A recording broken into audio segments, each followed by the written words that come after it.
Hey, Em, welcome. Good to see you here at the start. Thanks for coming along. I actually just responded to your comment a couple seconds ago. Said I already made my first mistake with my Paladin build, but I am looking forward to this series quite a bit. So hopefully we'll get it right in the future.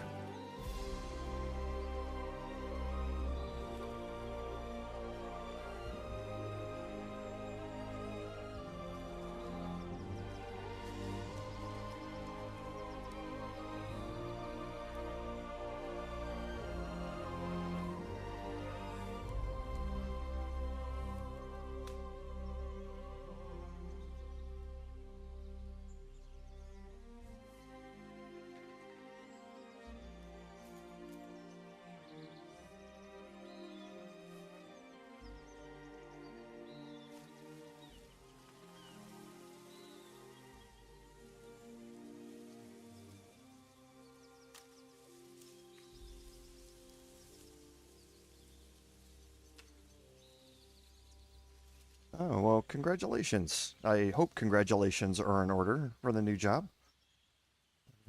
But yeah, I mean, like I say, if you're here, great, thank you very much. But if you're not, I completely understand. But yeah, I hope everything goes well in the new job.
Good question. I know you're very interested in it because I've said it a few times. Um, I think so. Yes. Especially with kind of news that's coming out of Larian about divinity. I think so. Yes.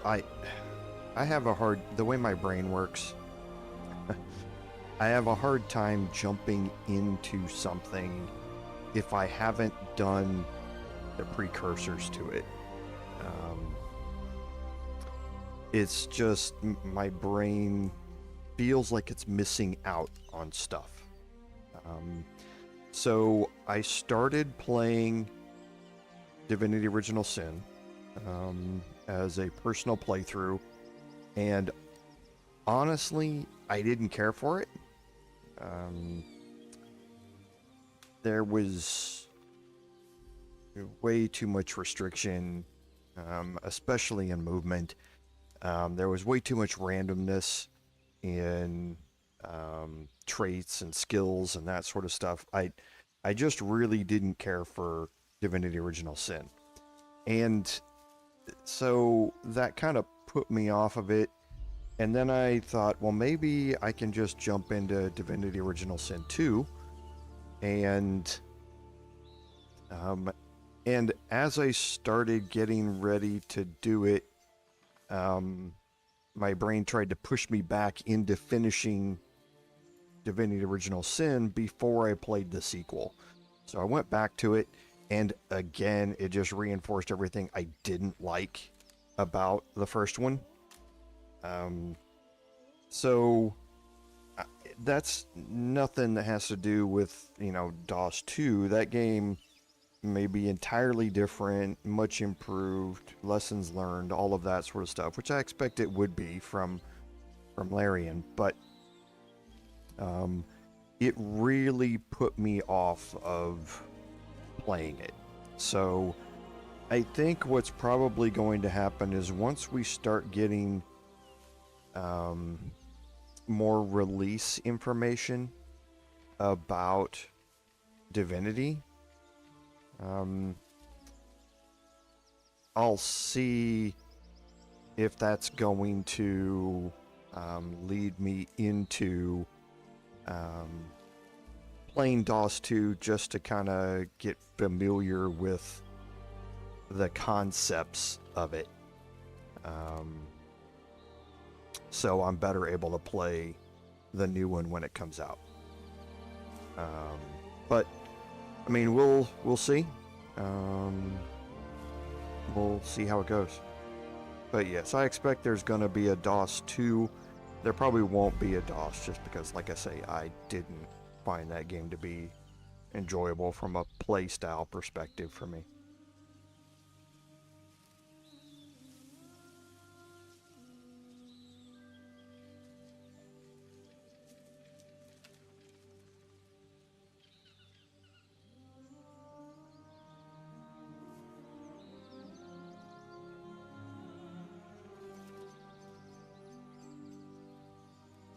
Yeah, and people have, I mean, obviously DOS 2's gotten a lot of great reviews and all that sort of stuff.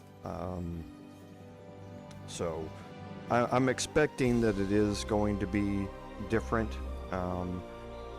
So many people, or so many articles have been written about Divinity, saying that it would be so much better if you played the first two, and I'm normally that way when it comes to these games. I really did not enjoy playing Divinity Original Sin though.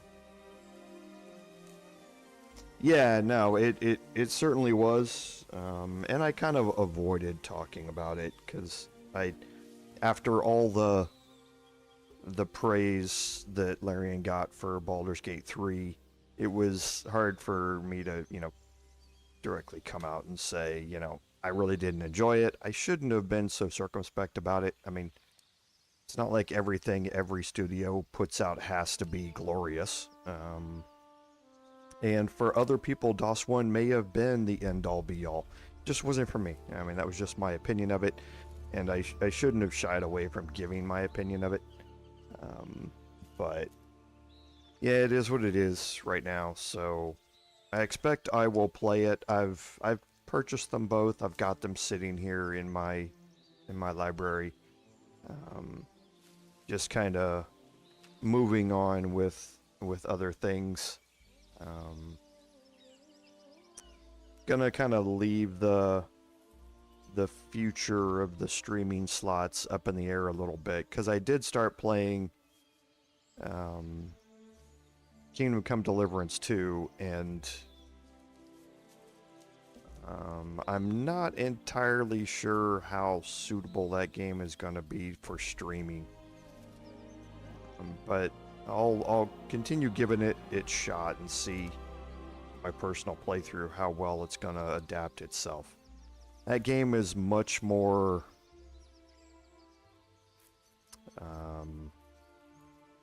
Well, especially with the DLCs, there's a lot more of like daily quests to do.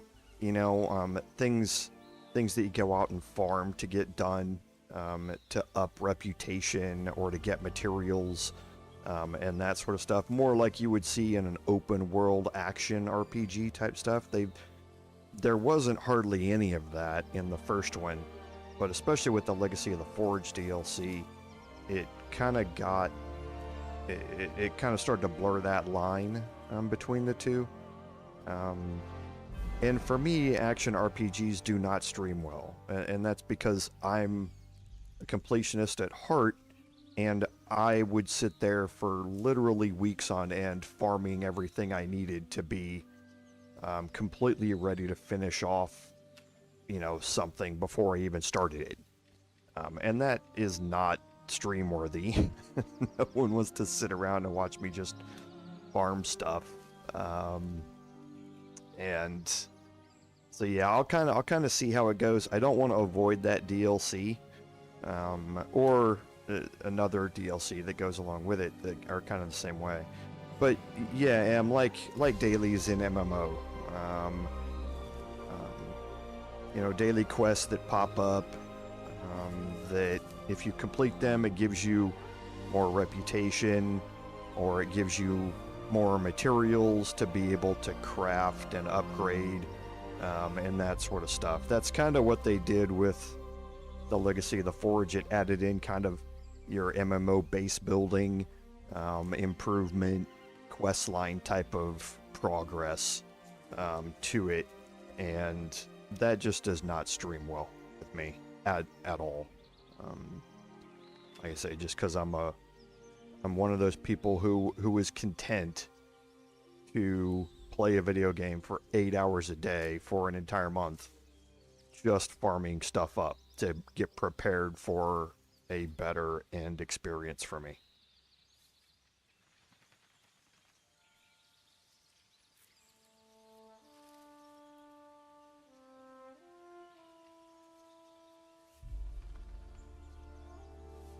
Yeah, yeah. I mean, it is one of those things. I mean, it was a way to draw people's attention and to keep them coming back if they're going to be afraid they're going to miss out on something, or if it's the only way to progress. I'm of two minds about it. I mean, it was originally done obviously for monetary purposes. But yeah, I mean, it is what it is. I just didn't like that aspect of it. And I don't want to avoid that DLC entirely. So we'll see how it goes.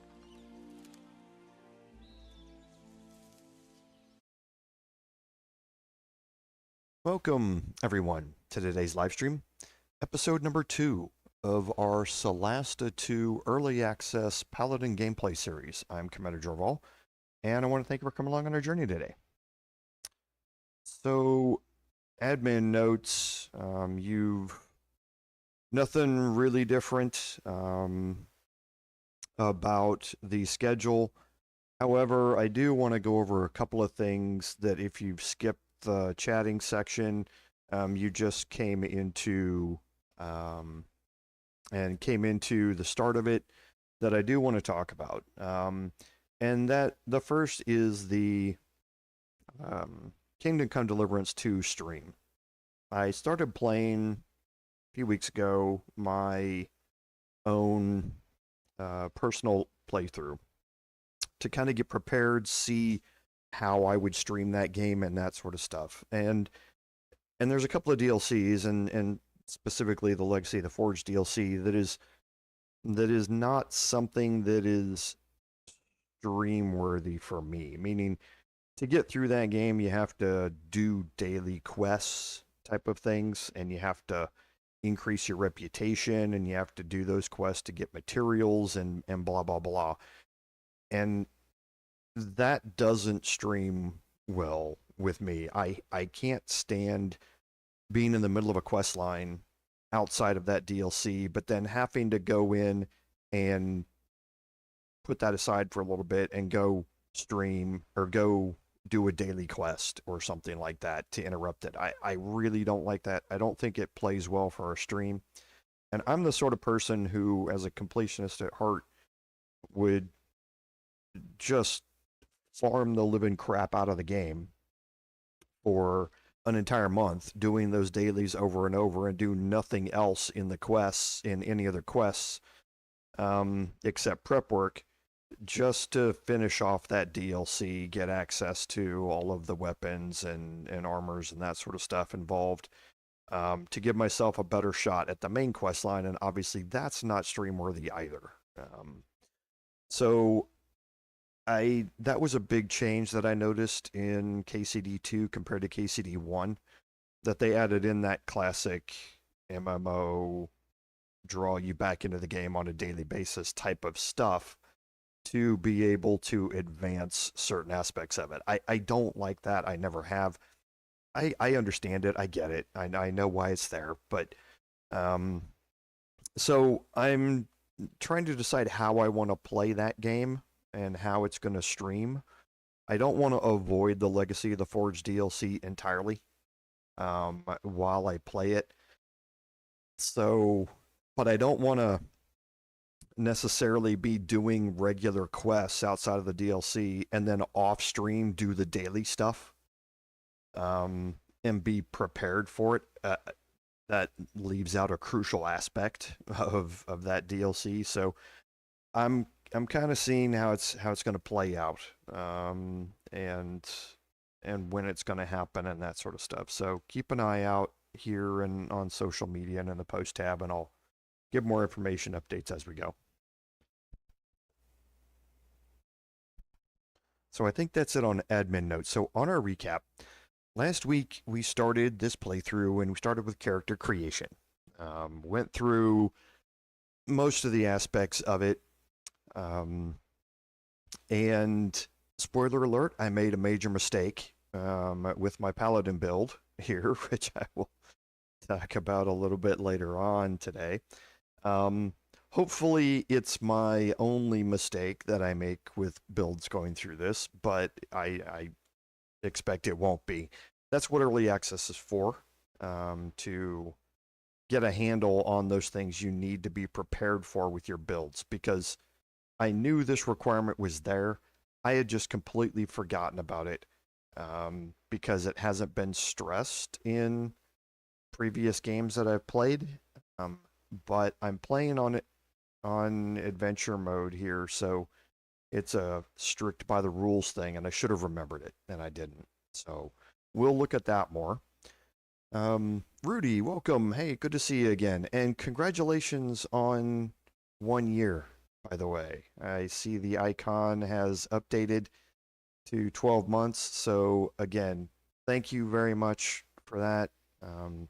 Congratulations on earning that, and I certainly do thank you very much for the support. So, but glad to see you. Good to see you here. So after character creation, we jumped in and we went through the prologue. We did an extended fight during the prologue, which actually went very, very well. It was a lot easier than it went in my personal playthrough. And now we have ended up on the shores of a new land. At the end of the live stream, we were teleported away from our home into a new location, and we had a quick introductory fight there, and we made our way to the city. We're here on the outskirts, and let's go ahead and jump in, and we'll kind of see how we're going to be maneuvering through the city here at the start.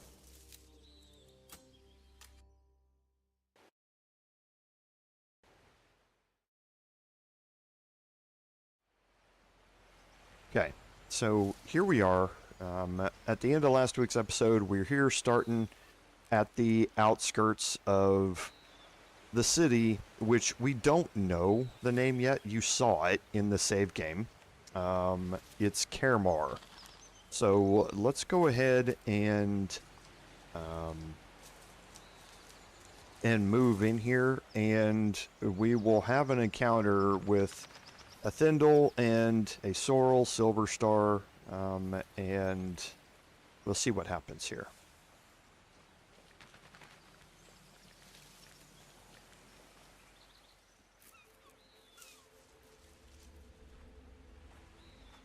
Well, well, well.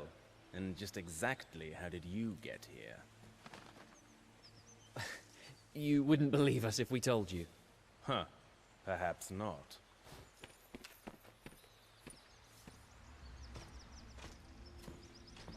By the Nexus, Steelmind. You weren't joking. More Argad spies. And this time in Our Lady's private estate. Lucky for us, her little bird spotted them. It seems our feathered friend has her uses after all.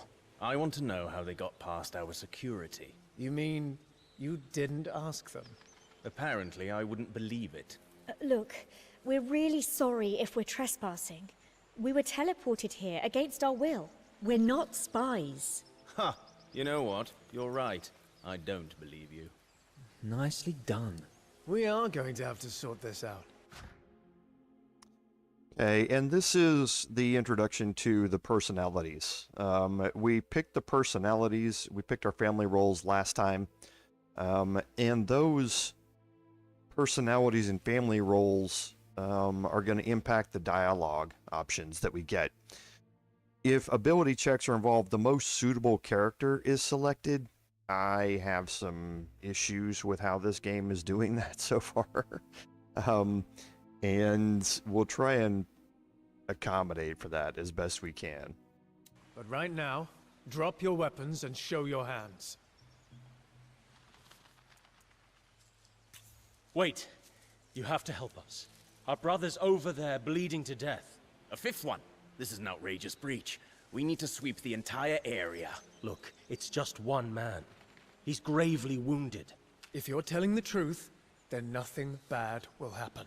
But if you decide we aren't? Just do as you're told and drop your weapons. We need to ask a few questions first. Did you hear that, my Lord Steelmind? The trespassers want to know if we can answer a few questions. Strangers, this is your final warning. Drop your weapons now, or we will use force. What is it to be? Choose wisely. You don't really have an option here at the end of the day. If you insist, but we've done nothing wrong.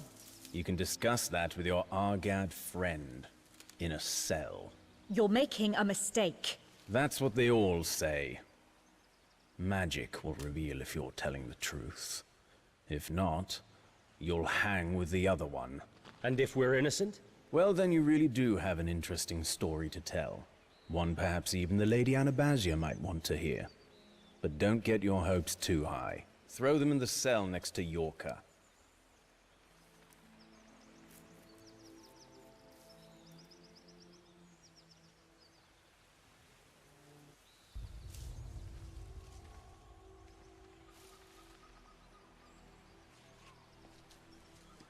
Might as well get cozy with your Argad friend. He ain't got long. Here Lord Steelmind is looking for his head. Guess you'll be next. What friend? Psst. Hey, are you part of Gilana's outfit? Who? What? No. We're not part of anybody's outfit. Shh. I know you can't talk openly. Beacon eyes and ears everywhere. I get it. It's time, Yorka! Crap, it's too late. We need to trust each other. Please. Find Damien in the lion's den. Tell him 8 circles make 1. What? But... No time. Damien's waiting for me, but I won't make it. Tell him not to wait. He has to finish the job. Where's the lion's den? East side near the shore. An ancient sickless ruin. Damien's hiding there. Shut your trap, Argad spy. Time's up! Make sure you aren't followed. Jeera sharing secrets with ya? Ha ha ha! Don't worry. You'll be joining him on a gallows soon enough. But we don't know this man. We're not spies. Ha! Yeah, pull the other one. Now, Move your ass, Yorker. Long live the Republic! Death to the beacon! Oh!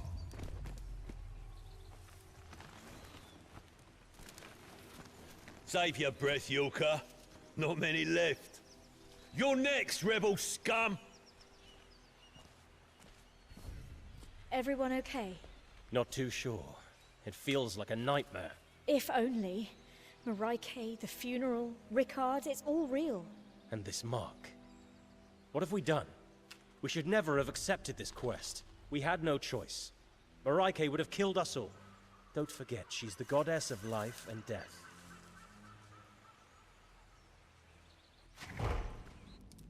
Okay, so a little Rebel Scum Star Wars reference there. Somebody in the developers is a fan. But now we find ourselves here inside of the prison, and we've gotten our first set of quests that have popped up.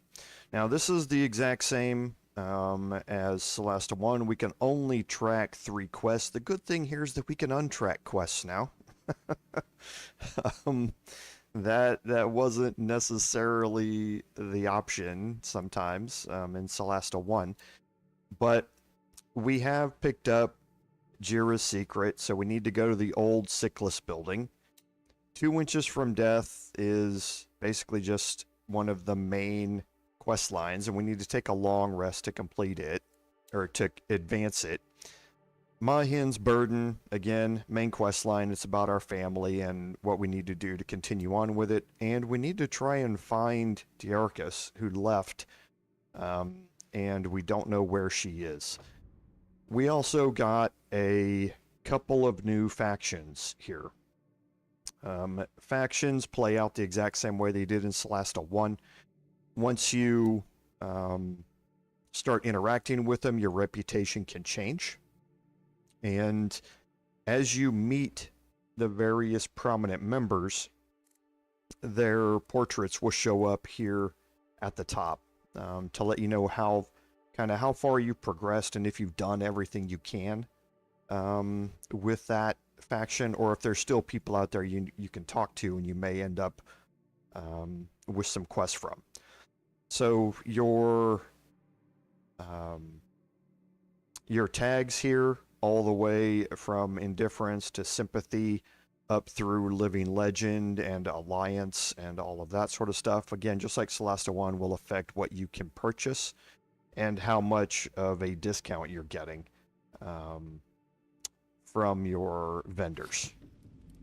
Okay, so here we do have a crate we can open that gives us a food ration, and it says the next thing we need to do is to take a long rest. That's all we can do. Okay, the door can't be opened. There's nowhere else for us to go here. Nothing else that we can interact with. Okay, so let's just go ahead and take our rest. Okay, so we're going to lose that food ration that we just got. We're going to get spell slots back, my heroic inspiration, all of this sort of good stuff that we have spent the end of the prologue and that first fight expending. So it was good that we get a long rest here to be able to get all of that stuff back. So you can pick when you want to end the long rest, which is interesting. Normally I just leave it for dawn, but you can change it. Okay, and here we get our first recovery screen. Now the long rest recovery screen here is more dedicated to just that, as opposed to kind of the sidebar. I think that's a good idea. We found that with modding, sometimes you can fill up this list of things below character portraits, and that may limit what you can see and can't see on the screen at one time. So I think having this separate screen like this is a good thing. You're going to find out what you've lost in the way of items and or buffs, and what you've recovered in the way of spell slots, healing pools, actions that you can only take on a long rest, such as item recoveries and that sort of stuff. But here under actions, you can see we can prepare spells on everybody who has spells available to prepare. You can also change your weapon masteries. This is done during long rests, so you can change them at this point. This is also where you're going to be able to attune items. That will also happen on the short rest screen, but you will see it here. Attunement is currently not working in the game as best I can see. There have been some discussions about it on the Discord as well. We don't have any items to attune yet, but you will see those in this list as well. But the main thing that we see here right now is that we have a level up available to us. After all of that fighting that we did at the end of the prologue, it got us into a level up. So we're going to go through our level ups here to level 2 on all of our characters, starting with our cleric. So we're going to be going pure classes on this first playthrough, and that's because I want to be able to get feats, and I only get feats at level 4. So I want to be able to get a full single class build to be able to get a feat at the end. But we are going to look at a multi-class. So if we add a class here, you can see kind of the limitations on what we have. So right now our cleric is able to multi-class into fighter if they would like. She is not able to become a paladin because she doesn't have a charisma of at least 10. Same thing for rogue not having a dex of 12, a sorcerer not having charisma of 10, and a wizard not having intelligence of 10. So if you're min-maxing your stats by trying to get that 17 into something, be prepared that if you're dumping a stat and you're putting an 8 in it, you are going to be limiting quite a bit what you can do in the way of future multi-classing. And some classes are going to require you to have much higher in them. Like all of these require a 13 in all of those stats. And that's the key thing that you need to think about multi-classing. If you're planning to be in one of those classes, you need to research what those core skills are for that class. In this case, they're listed up here, and you need to have at least a 13 in that ability score to be able to multi-class into it. So keep that in mind as you go when you're putting your stat distributions together. You can't just multi-class into anything if you're playing a straight by the rules difficulty setting like I am. You're going to have limitations. That's something else that, like I say, here during this level up we're going to talk about as well. But that's kind of how multi-classing is going to work. So for now I'm just going to upgrade our cleric. Okay, and our gains here. We're going to gain a level 1 spell slot. We're going to gain 1d8 hit dice, so we're going from 10 to 17. And we're going to gain our Channel Divinity. And Channel Divinity is where clerics really start to become clerics, so to speak. You get a Divine Spark heal, which is up to 30 feet away. We can heal 1d8 hit points, plus my Wisdom modifier, which is +3. Divine Spark Necrotic, which is basically the same thing, damaging somebody from range. And Divine Spark Radiant, which is again doing the exact same thing, just with radiant damage. Necrotic and Radiant are opposite sides of the same cleric coin, and then there's always going to be a heal in there. Turn Undead is our classic cleric Channel Divinity, to be able to make undead flee unless they pass a wisdom save. Higher levels you get in cleric, that turns into destroy undead, which if they're less than a certain number of hit dice, they will be automatically destroyed and then otherwise turned. But that's our classic cleric gains that we're going to get. So our paladin. So again, if we look at multi-class in here, I can multi-class into a fighter. I can also multi-class with sorcerer if I would want, but none of the others because I don't have the required 13s in them. There's something else I messed up on my Paladin build. And as we level up here into level 2 Paladin, my strength is only 14. This was a mistake. I completely forgot about this when I was putting the build together. And I shouldn't have. It is a core tenet of tabletop rules, but both Baldur's Gate 3 and Solasta 1 got rid of that in favor of more flexibility in your builds. Heavy armor requires a minimum strength of 15. So, or plate armor, I should say, requires a minimum strength of 15.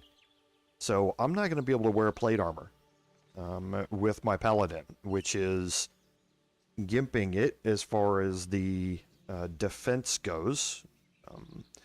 Plate armor is an 18 by itself. Add a shield on top of that, you're at a base armor class of 20, which is really good once you get access to plate armor. I can't wear it now.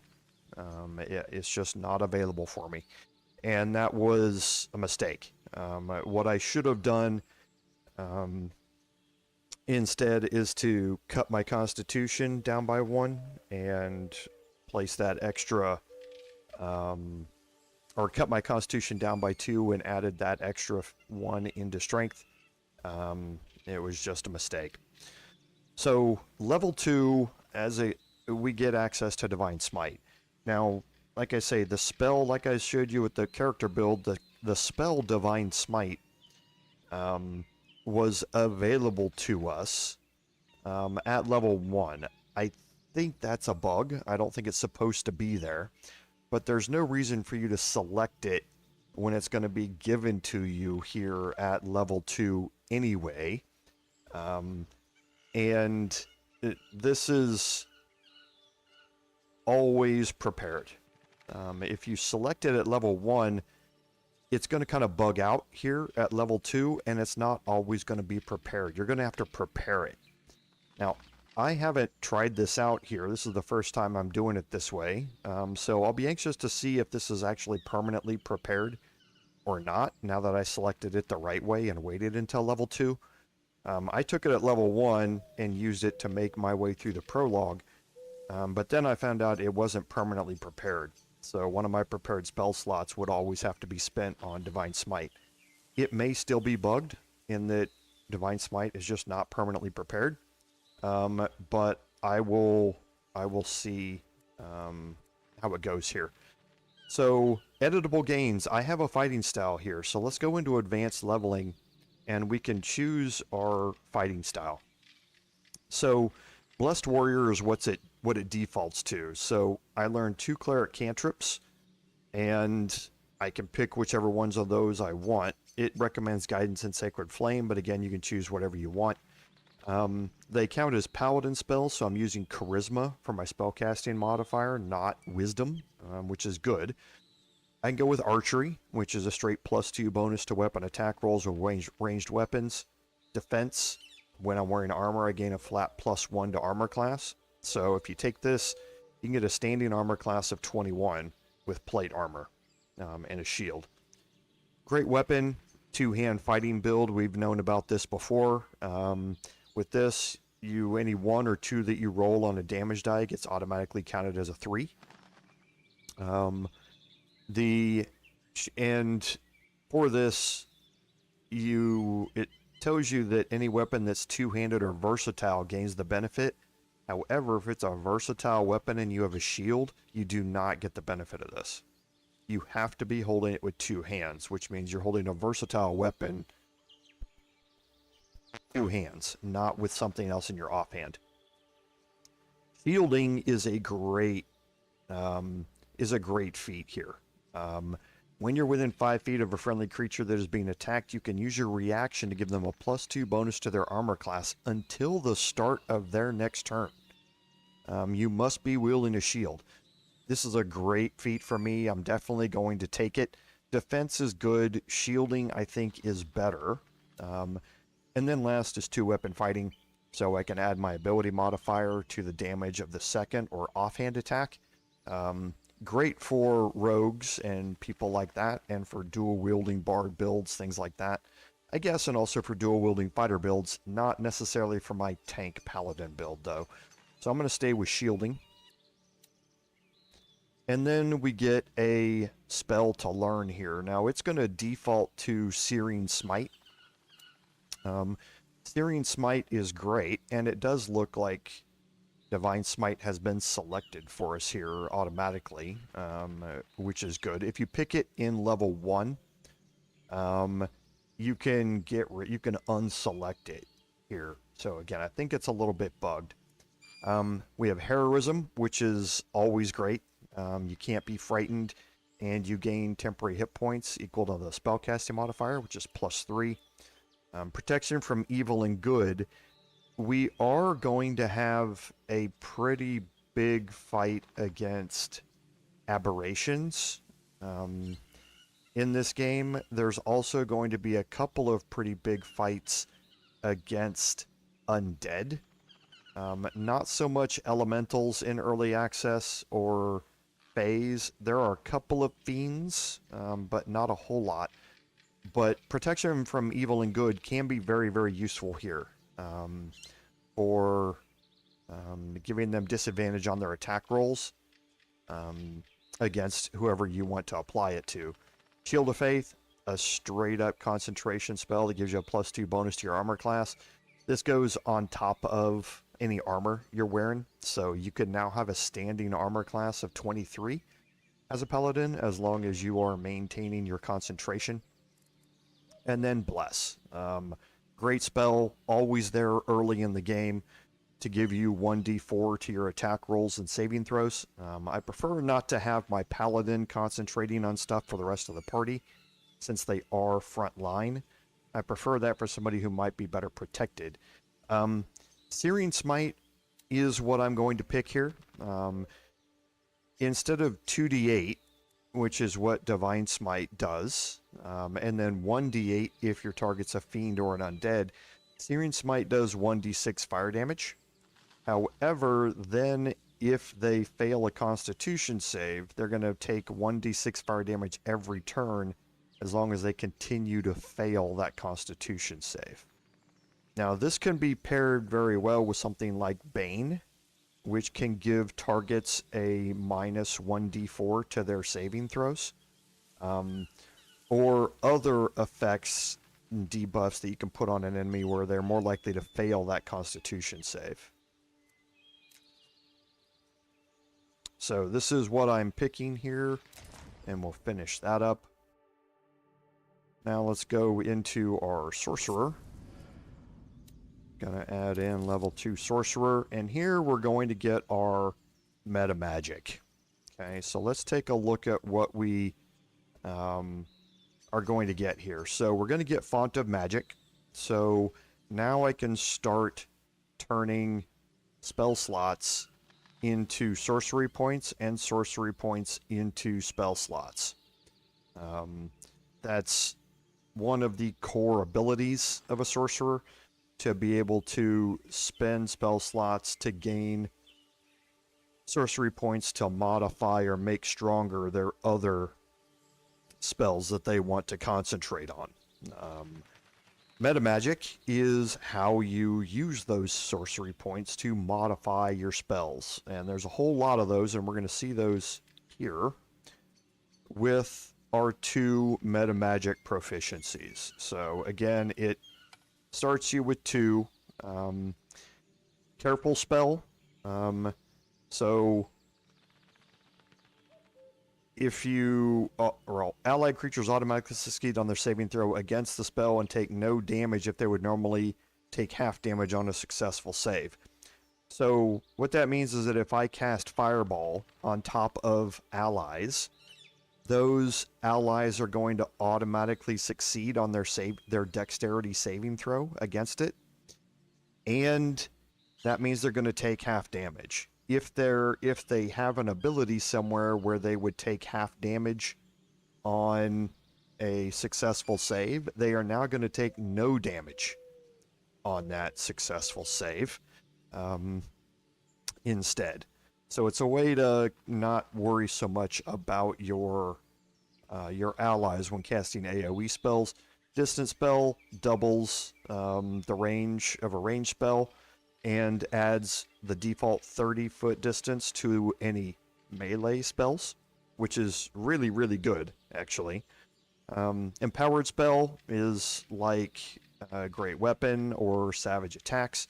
Or it's basically Savage Attacks. Whenever you reroll 1s and 2s, you reroll the damage and keep the new result. Extended spell massively increases the duration of a spell. So doubles the duration of a spell lasting 1 minute or longer, and 2 minutes in a combat situation is 20 rounds. But also, if you have something that lasts an hour, it doubles it to 2 hours, etc. If the spell needs concentration, you gain advantage on the saving throw to maintain it. So that's also very useful. Heightened spell is all the saving throws that enemies have against your spell are made with disadvantage. Quicken spell is one of the go-tos. It allows you to cast a spell with a bonus action instead. Okay? Now it's specific here in that you can only expend 1 spell slot to cast a spell per turn. This is a very, very specific change in 2024 5e. You used to be able to take Quicken Spell and just cast whatever spell you wanted. So you'd cast a spell and then you'd go and quicken it and cast another 7th level spell or something. And that gets OP, especially when you get high in levels, being able to use multiple bonus actions to cast high level spells. Because what a lot of sorcerers would do is they'd take a 3-level dip into Rogue to get Thief and have 2 bonus actions to start with. And then if you have sorcery points, you could cast 3 high-level spells. And then they would take a 2-level dip in Fighter to get Action Surge. And then it's just getting stupid. So the rewrite of 2024 5e nerfed all of that. And made it so that the magic action is a specific action type, and you're only allowed to have 1 magic action per turn. So what does Quicken Spell do? Well, Quicken Spell allows you to use a spell slot to cast a spell, and then the other action can be used to cast a cantrip. And this is what I did in Solasta 1. I modified the rule set to have the 2024 5e, so I've been used to playing this way.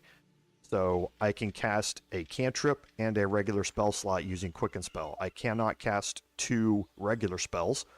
I can also cast 2 cantrips, if I would like, with Quicken Spell.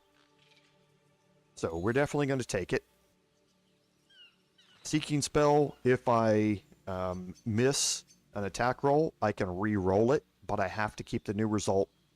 Subtle Spell is ignoring the components requirement unless the material component has a specified cost.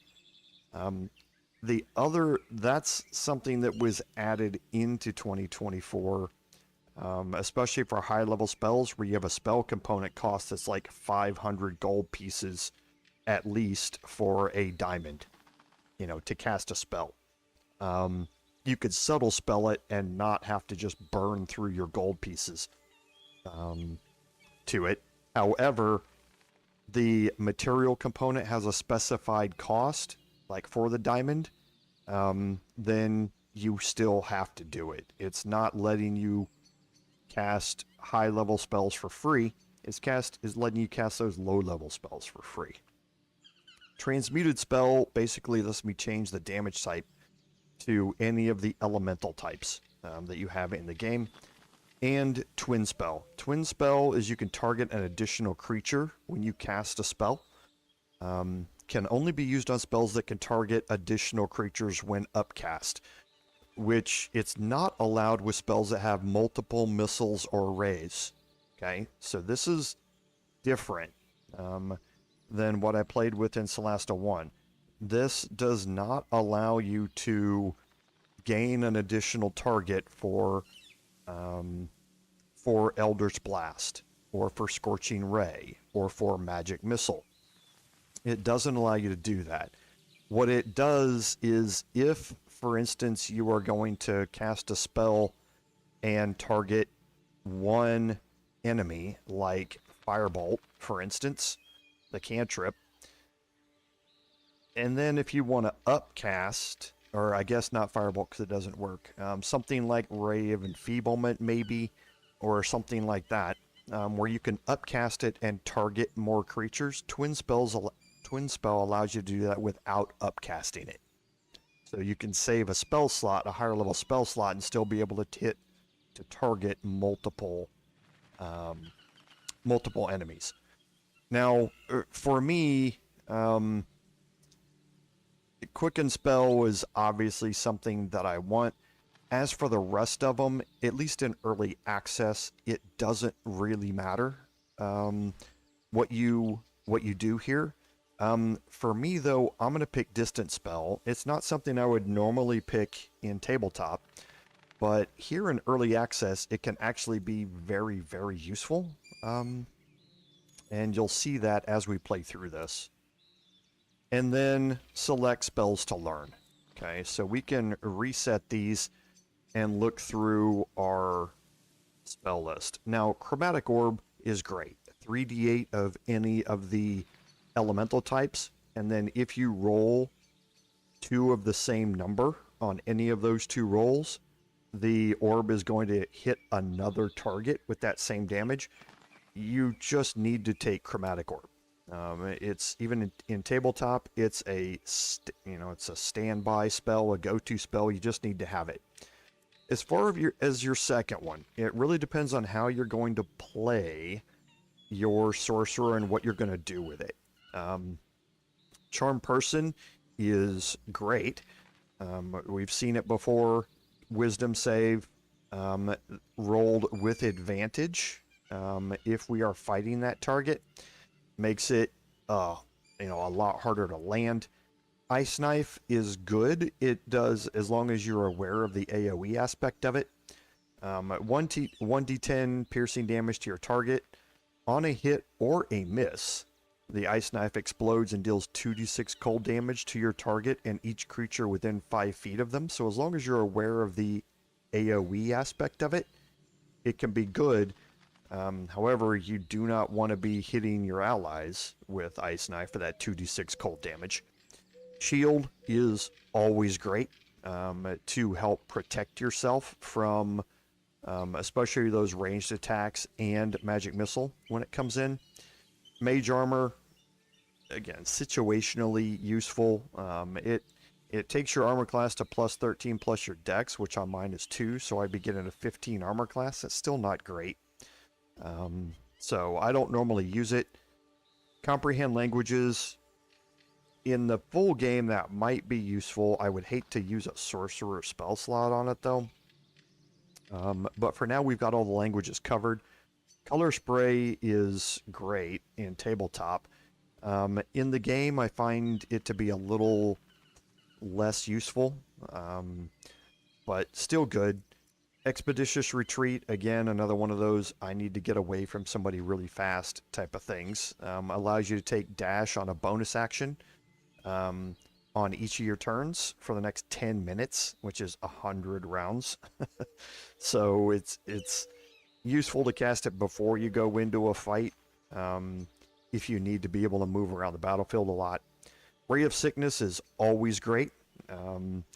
So you get 2d8 poison damage, and then they're poisoned until the end of my next turn. So they're going to have the debuff that goes along with it. And then Thunder Wave, again, always great. 2d8 thunder damage, and the target is pushed away from you. In this one, I think I'm just going to go with Burning Hands. Can set objects on fire which is going to give me an additional 1d6 damage as I continue to go. So the defaults are the same ones that I'm going to pick here.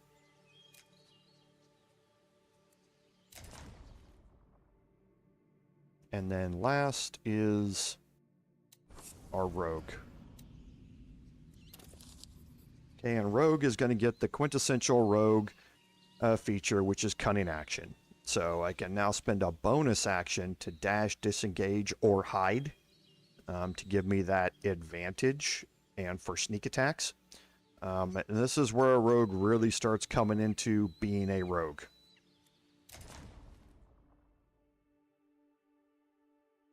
Okay, nothing else that I want to do. You can also change out your meta magic options, just like you can your weapon masteries. So if you want to change that to something else, you certainly can. That's something else that was added in 2024 5e, kind of to help make up for some of the nerfs that sorcerers got in general.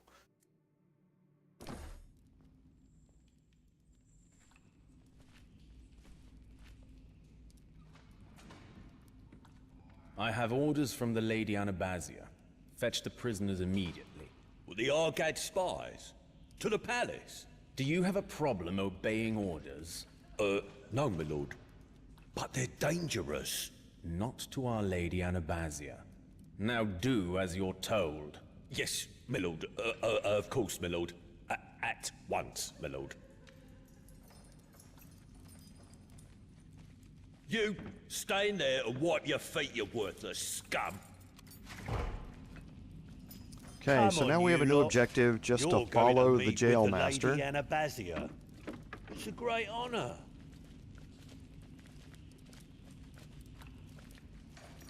And there's not going to be anything else for us to do here. Damned elves. Worse than the new empire. Can't hide your cursed city forever. We can listen to some of the prisoners here, but we can't interact with any of them. I tell you nothing. Fair trial, sir. I desire a fair trial, please. You've got to help a poor sailor, please. Please.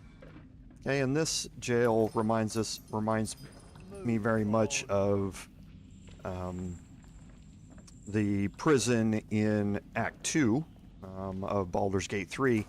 The circular aspect with the center jailer's area, multi-levels, high and low, and that sort of stuff. So reminds me quite a bit of that. Move on.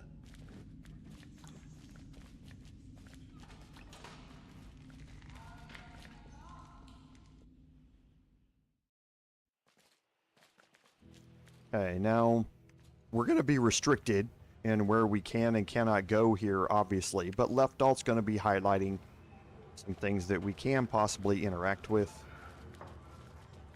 But for the most part, we're going to be stuck going somewhere. This door over here, if we try and interact with it, can't be opened.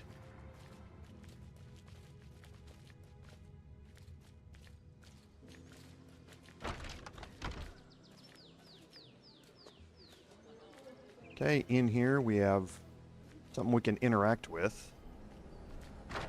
Did we just teleport to the new empire?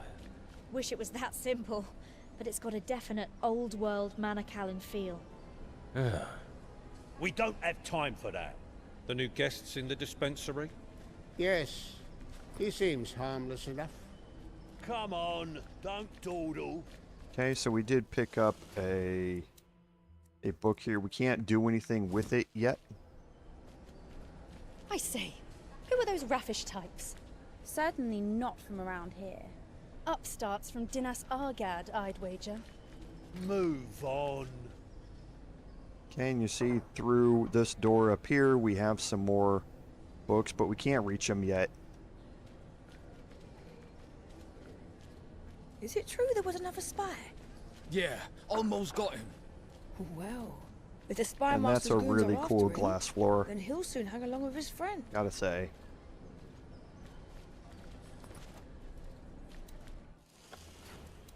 Okay, and again, another book that we can't interact with yet. We can't get anywhere outside of this area yet.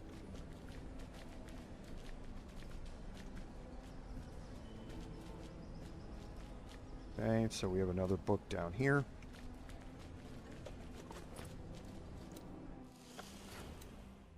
And can't interact with it, can't do anything with it.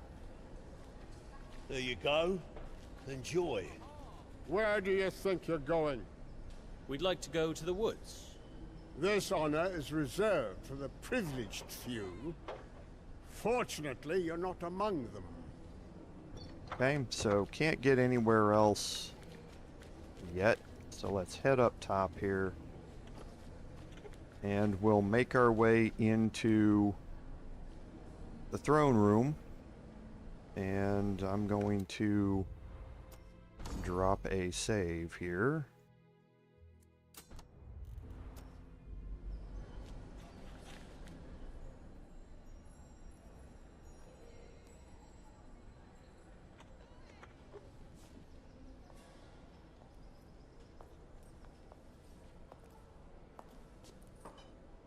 Greetings, travelers. Welcome to my humble court. I am the Lady Anabazia, guiding light of Caer. You want to pick salutations, not hello? Milady, may I offer you our salutations and goodwill? You will have to excuse the close attention you were paid by my guards. They are very protective of my person and of my privacy. They can be a little, shall we say, enthusiastic? Indeed. I am certain that you're wondering what happened to Father Caldwell. Yours is not to worry. He is, as we speak, both safe and sound, under my protection. I shall do all in my power to ensure that it remains so. And now you must excuse my curiosity. I could not help but note that each and every one of you has a mark, a symbol of the goddess Maraike. You are keen followers of her creed, like your friend? Okay, now here you want to admit that he's our brother, not this option. Actually, he's our brother. Is that so? My. What an interesting family you must have. I do feel obliged to admit that I am most intrigued. You see, here in Neokos, too many followers of Maraike are mere ragtag acolytes of the barbarous Kaum. Nomad wanderers, beggars of the wilds.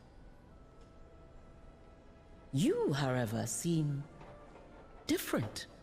Lest you wonder, I have already spoken with Father Caldwell, and have offered him my full protection and shelter in exchange for the opportunity to build a place of worship here, where he may bring his faith and service to my loyal subjects. Did he accept? He sounded most interested. And of course, he's still in need of much rest. But I am certain he will see the sense of it and agree.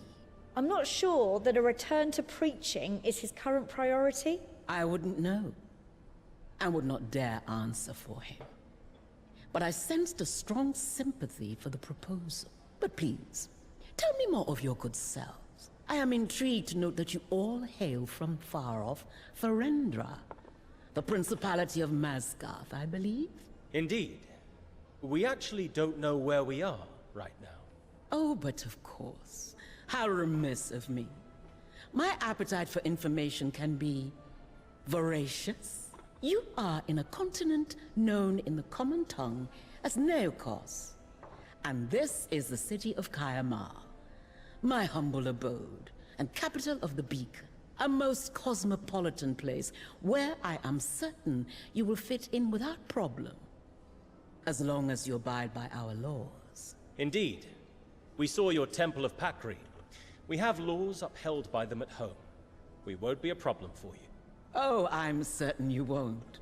After all, your brother is my most gracious guest of honor. It would be disappointing not to extend you that same benefit. I thought he hadn't accepted yet. Oh, I'm sure he will. Can we see him? Where are my manners? Absolutely. I am confident that you're eager to make certain of Father Caldwell's well-being. So, we're free to go? Oh, but of course. Why would you not be? Although before you go, there is one last thing. A small favor, if you will. We are all ears, milady. When you're done in the Fount of Wisdom, I wish you to meet with Lieutenant Silverstar, just outside the palace. He will brief you on certain things that will ensure the quality of our relationship. He will be in charge of our future communication. Since though I deemed it important to meet you today, I won't have time in the future. Then we thank you for your time, milady.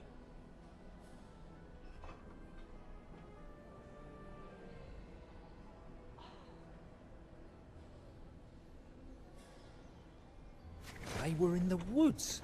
Yes, the spymaster was furious. So, that entire conversation reeked, and I mean absolutely reeked, of subtle and threatening undertones and innuendo. This is the remnants, or the rebuild possibly, of the old Elven Manicalan Empire. And they are just as pompous and haughty and look down on the rest of the world as the previous empire used to be. Now, there's also something that is obviously being hidden from us, in that she's keeping our brother hostage. She just didn't say that word. In exchange for him preaching the teachings of Mariah in her rebuild of the Empire here. That's something pretty impressive, but there must be a reason for it. And I'm sure as we go along in this game, we're going to find out more of what that is. Can't get back into that area, but again, we now have some other things that we can... All right. Now I have to get you to the dispensary to see your friend. That we can look at as well. Whatever. More Manicalan styling and art. Someone should tell them what happened to their empire. Their pure high elf hearts would break. Don't tempt me. Come on, don't dawdle.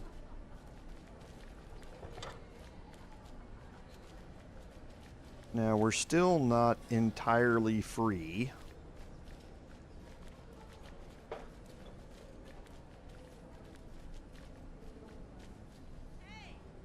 Okay, so let's just follow along here. Get back to our brother. We'll be able to come back to all of this here in a little bit.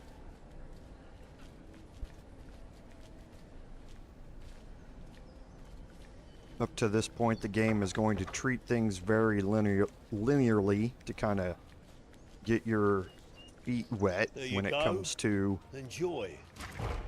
movement and quest objectives and that sort of stuff. So, take a look at our updated quests here. So, Mahin's Burden has been updated with We've Met Anabasia, and we now need to talk to Rickard.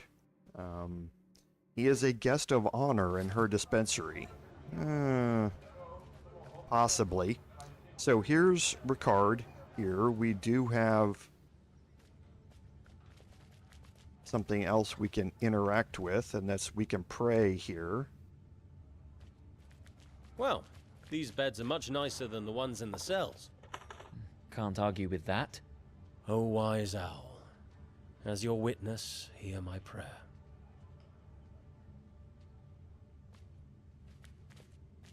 You don't get anything out of it. Just one more thing you can interact with, and let's go talk to Rickard.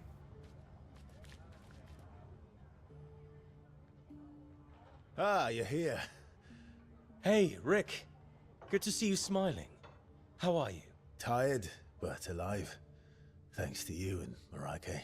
What's that smell? When did wine become part of the healing process? They asked if I wanted a little taste of the local grape. Would have been rude to say no. Rick. Ah, enough of the lectures. Any news on Diorcas? No. She left in a fury, mad at Mariah, as if she took Mother from us. We've no idea if she'll return. It's my fault.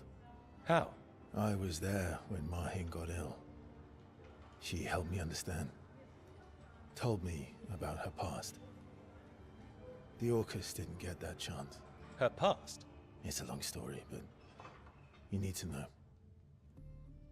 Mother was chosen by Mareike to fulfill an important quest. The Covenant. The Covenant? You know what it is? She didn't tell me everything, but she clearly didn't succeed. The marriage, the orphanage. She was trying to make amends. For what? I don't know. Not exactly. But the first time Diorcus left, Mother just said, "Someday, you will understand." Then she fell ill. Gave me those medallions. Made me promise to help Diorcus fulfill the Covenant, and that if she failed, I would have to take her place. Diorcus took on the Covenant?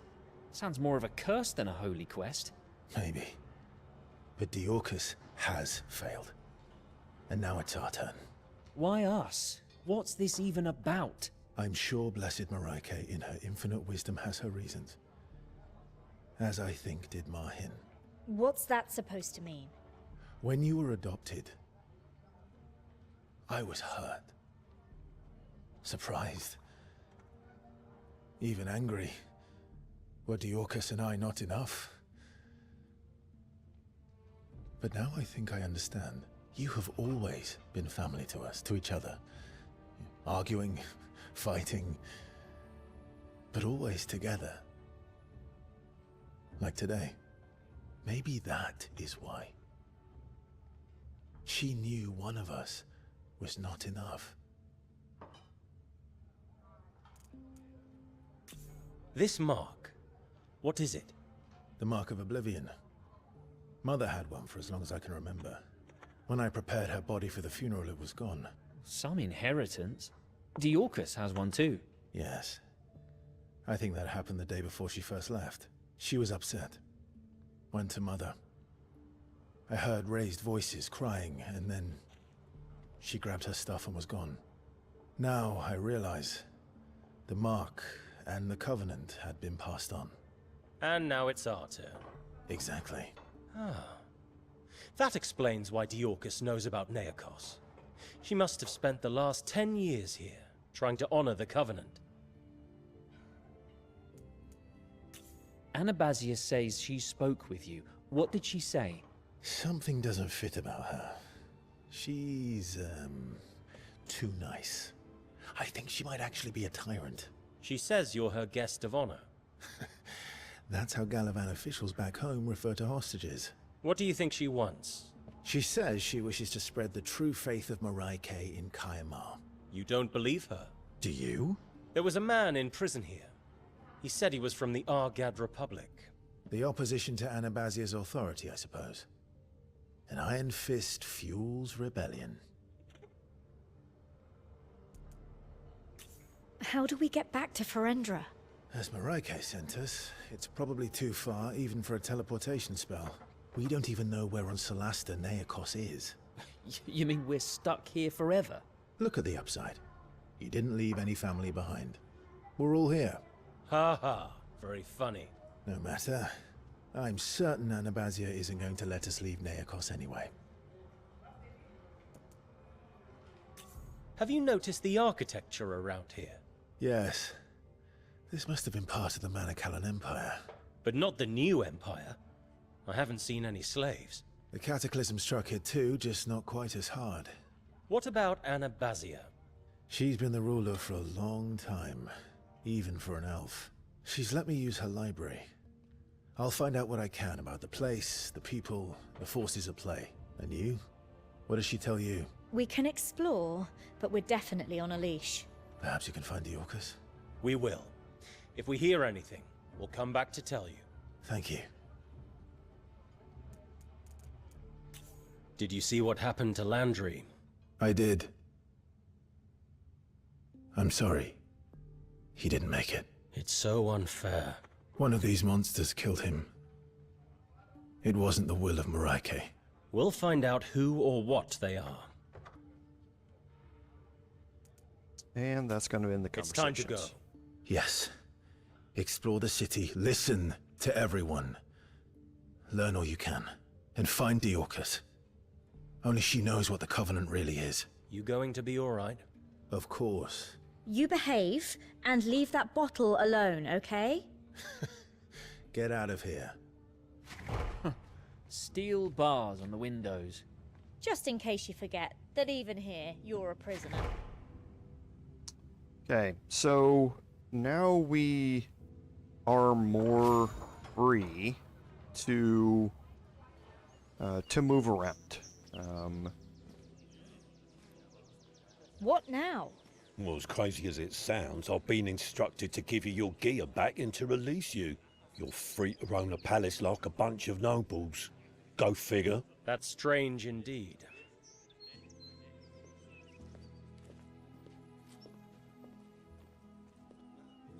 And there you go, explaining exactly what I just mentioned. So let's look at our quests here. And we have a new one, the Millennial City, which has now been tracked in place of Jeera's secret, to leave the palace and speak to Lieutenant Silvertar. Now, these quests here, the main quests, you can untrack them if you want. They're going to be progressing very slowly as we go through some of the side quests in here, but you don't necessarily have to track them anymore at this particular time. Now, I'm going to go looking back here in the palace, and I'm looking at the mini-map down here and seeing where we have things to do and places to go. This is the main entrance where we're going to go out and talk to a Cyril Silverstar. That's what I thought his name was. There's a typo. Silverstar, not Silvertar. So we want to finish exploring inside of the palace here before we go out there. And this door was previously closed. Foreigners? The Lady Anabazia herself received them. But now we have another book here. And we have another book here. And I want to see if I can...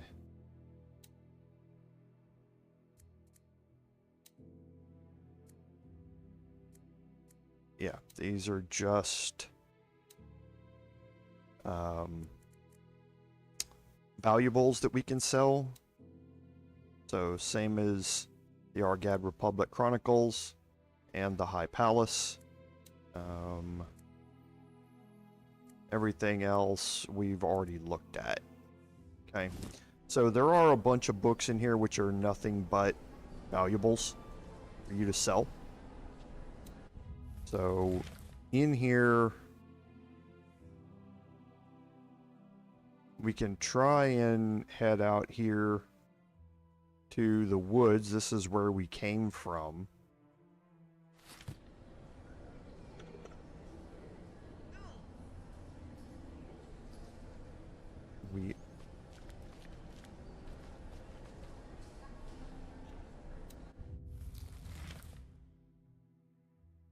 Yeah.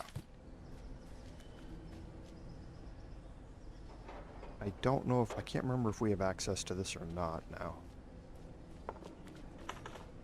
Where do you think you're going? We'd like to go to the woods. This honor is reserved for the privileged few. Fortunately, you're not among them. Okay, so I think we're now done exploring in the palace. Can't get through that door. Can't get through that door. And there's nothing else here. So let's go ahead and head out the main entrance. And you can see that we have a job board basically down here. I don't know if you noticed it. And free to roam, apparently. But there's another one of these in Queen Anabazia's chambers. Goons stop us. Don't be such a misery, Guts. Enjoy the view. Okay, so let's inspect this, and we have Hoggle's Perfect Wigs.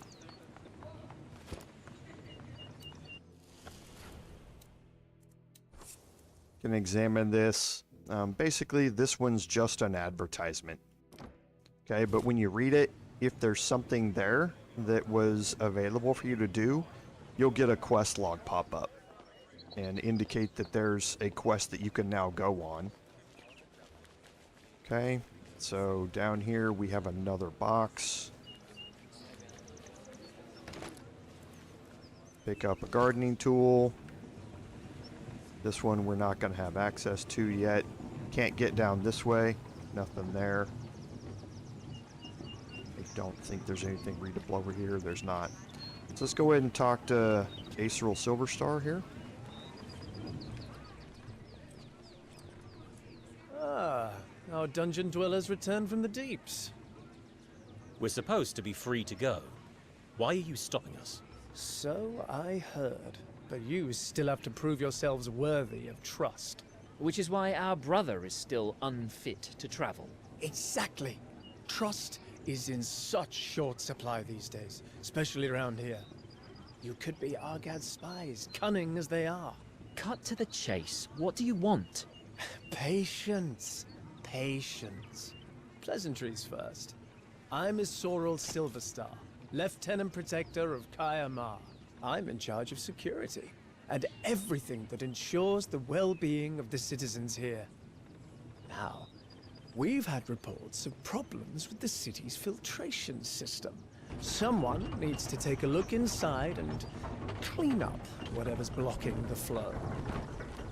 You want us to crawl around in the sewers? Sewers? Goodness, no. Quite the opposite. We have a unique system that keeps the entire city's drinking water supply clean and supplies fresh air to all the buildings in Caer. So if we do this, we're free to leave the city? Yes, yes. Unless the powers that be change their minds. My esteemed colleague, Ethindil Steelmine's trust is not easily earned. And it's him you need to convince. Honestly, I think this is ridiculous.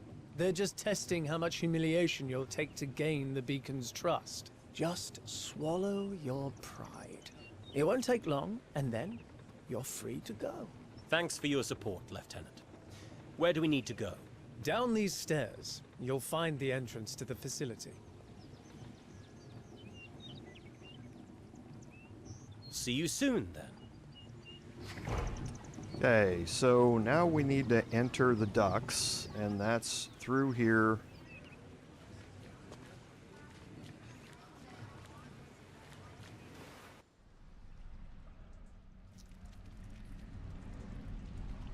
I'm going to immediately go into stealth mode here, because you can see what we're dealing with. And we have a giant crab clacker, some scrappers, and a digger, a couple of diggers. Now, we are familiar with these from the demo.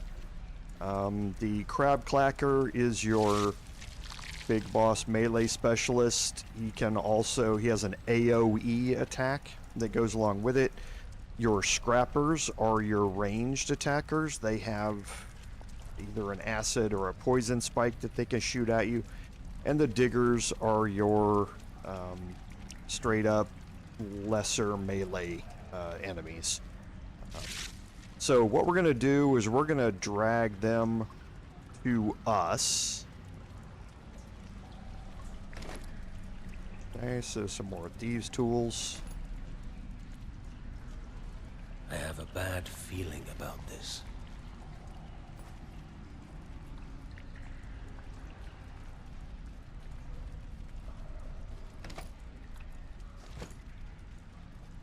And just looting some minor valuables here. Again, and some crafting ingredients. Anything that you can pick up now is going to be useful to help outfit your party as we go. But I'm going to, again, drag everybody back up here. Now, the crabs can dig underground and pop up from underground, so these one-way drops down, they can make their way up here, so it's not as useful as it could be, but they will tend to stay on pathways. And I'm going to take advantage of that as much as I can.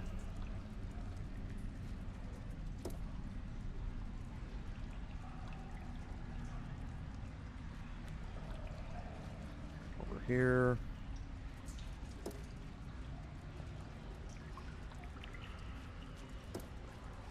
And we're going to go start things off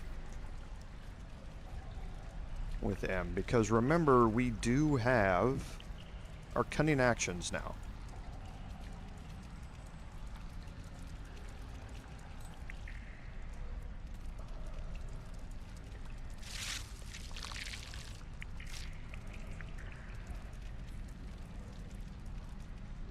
And I want to start this off against one of the scrappers.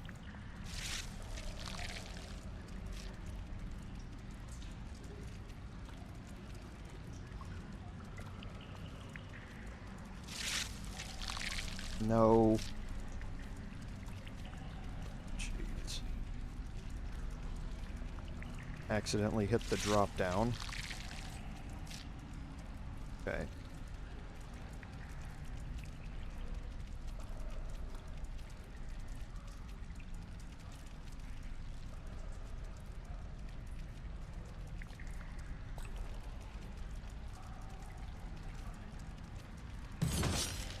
Okay. So they're all surprised, so they're rolling with disadvantage, which is what we wanted. And... the giant crab rolled first, which is actually good.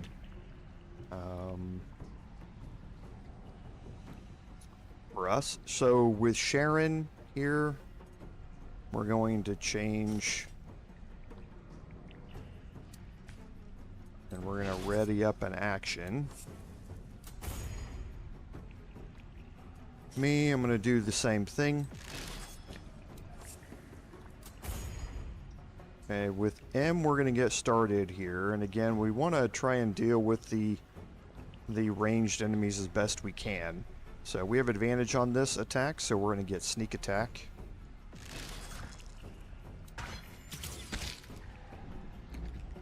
Okay. And now I'm going to have advantage on my next attack roll against that one, so I get sneak attack as well. And now I can dash with my bonus action.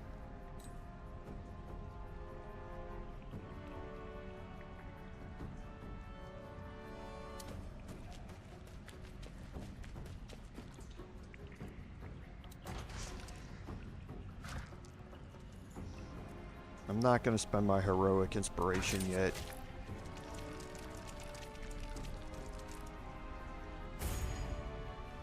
Okay, so he's coming around the long way.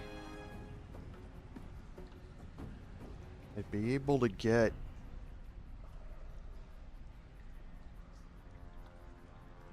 I'd have a free attack there. This one would be in partial cover, be in half cover. There, it's no cover.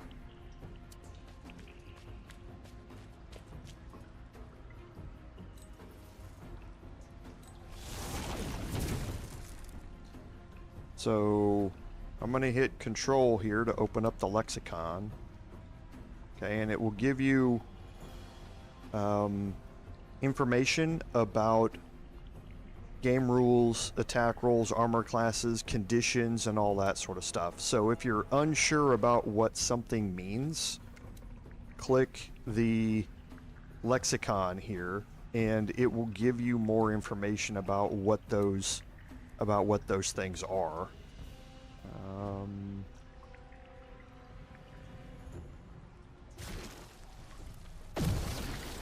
And got a kill. So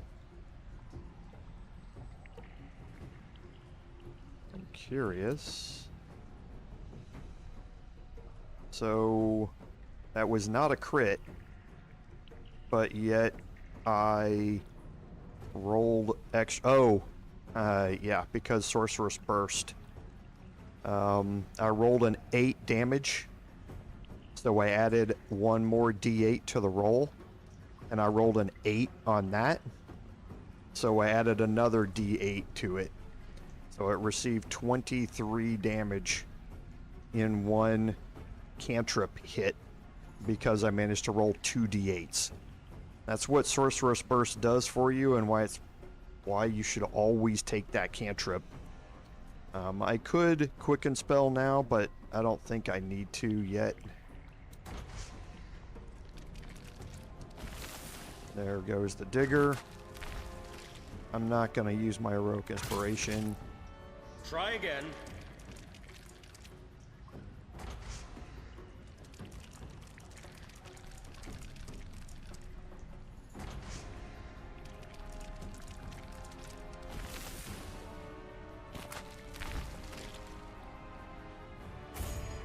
Okay, so definitely want to focus on getting rid of the Scrapper here as best I can get.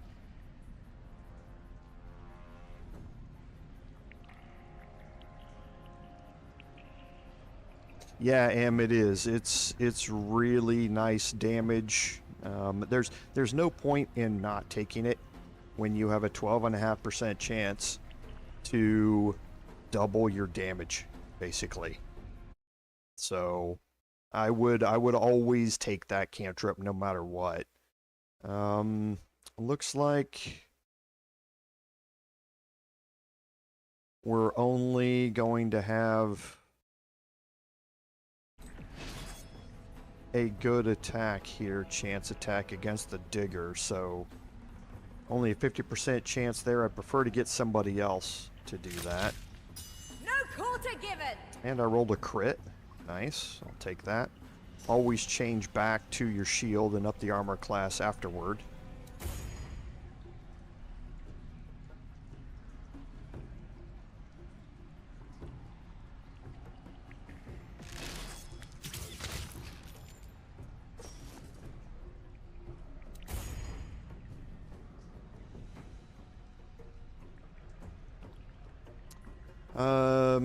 Let's see, 12.5%, and divided by 8 again, it's like 1.5, give or take.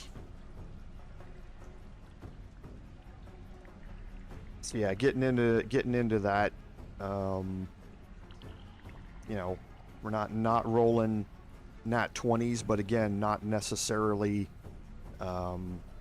extraordinarily rare all the time either. So I'm still going to have advantage on this one as long as I can get an attack here. So let's go ahead and get rid of the Scrapper if we can get a hit. Okay, perfect.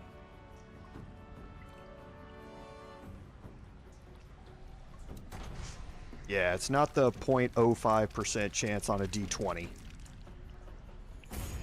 I didn't want that to happen. He actually got close with his dash. That was I went one space too far, but I do have an option for that. This is why Shocking Grasp comes into play.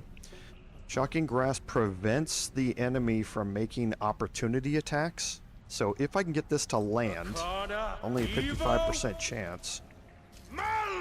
And I roll a 1. Let's actually try that again. And I rolled a 4. Jeez. I guess that's what happens when I roll 2 d8s on damage. That was horrible.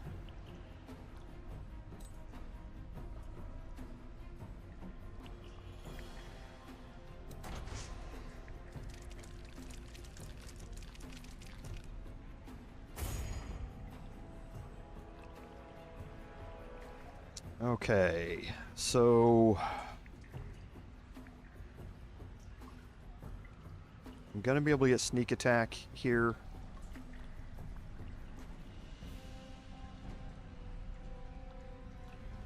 With him.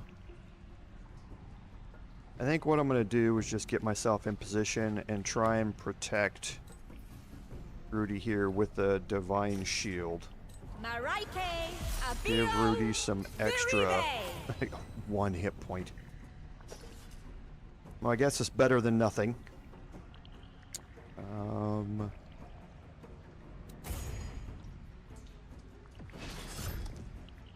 Okay, so here's our Divine Smite free.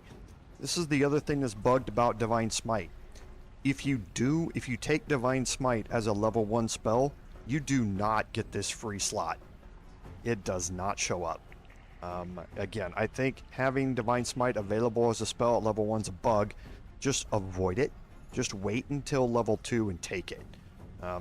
Otherwise, you're going to be short 1 Divine Smite, and you don't want that to happen.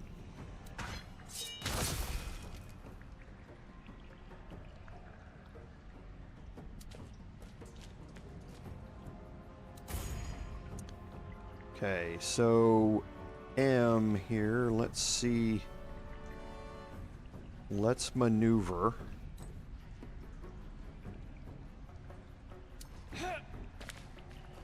With cunning action dash.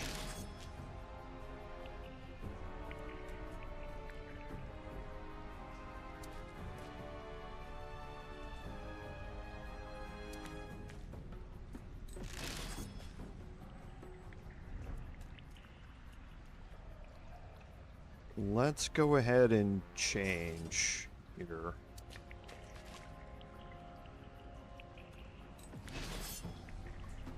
Why? Okay, this is a problem. I'll have to report this as well. I've noticed this. I wasn't able to replicate it because I wasn't entirely sure what it was, but now I get it. On these 45-degree stairways like this, it doesn't treat me being a step below it as being within 5 feet. It wants me to be up next to it. No DM would require that because there's not a lot of verticality and pathways like this on dungeon maps. So having to do that, but I'm curious. Yeah, cause see, I still have disadvantage on my ranged attack, meaning I'm within 5 feet of an enemy, but I can't attack with this weapon. So yeah, that's a problem. Okay, I still did hit. But yeah, that's a mistake. That's a bug. There's his AoE. We both saved against the thunder damage. Okay, so let's again try and disengage. Okay, so he's now shocked. So now I can disengage.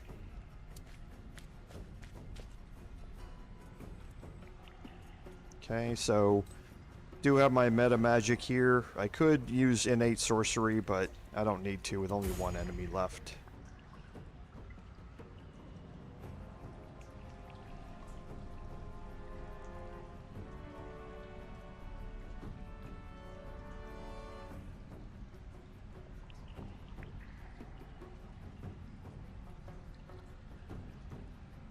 Yeah, if you double click into the dash area, it's not going to automatically use your cunning action dash. It is going to tell you, or if you're double clicking, it's just automatically going to use your action. If you click out there, it's going to ask you, do you want to use your action to dash? You have to use the cunning action dash button to do that. Now, what that also means is that if you double click out somewhere and you dash using your main action, you can still use cunning action dash to dash again on top of that, and basically quadruple your movement speed. But it's going to use your action by default.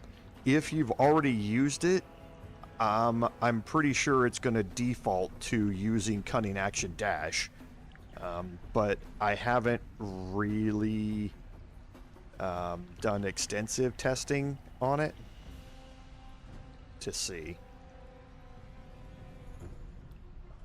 That's just a bad spot for that crab to stop in, because it's 3/4 cover no matter where they are. This is half cover.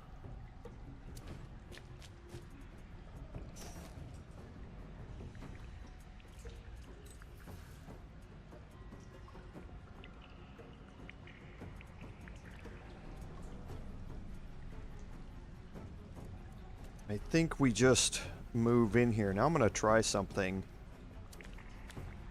Try and move here. Try and use Holy Conduit. Yeah, see, it allows me to attack here from above it, just not below it. So yeah, not a great bug there. And this one shows the line, so hopefully I'll be able to attack from here as well.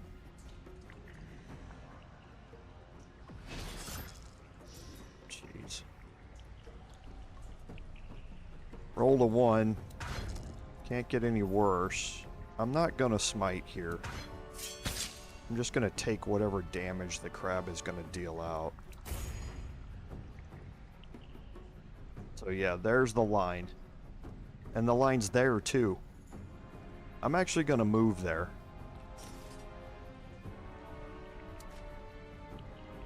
Yeah, see, it's gonna want to move me up there to be able to attack it. I do have advantage, so this is going to give me sneak attack. That should end it.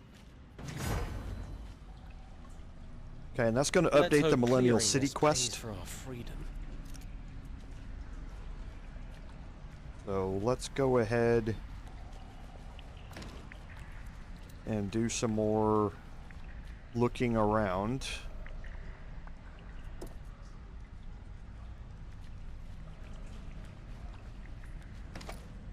Okay, so some more rations.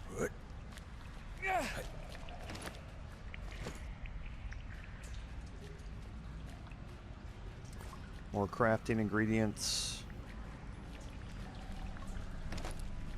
More rations.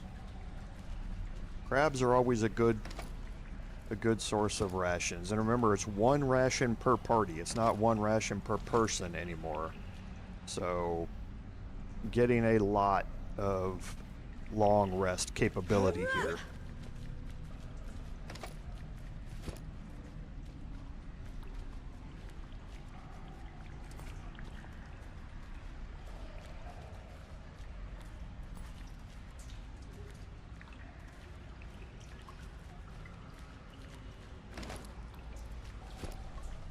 Okay, and then here you can see there's a lot of what look like lobsters that have come through here. So maybe there was a lobster versus crab fight down here that took place, and the crabs won.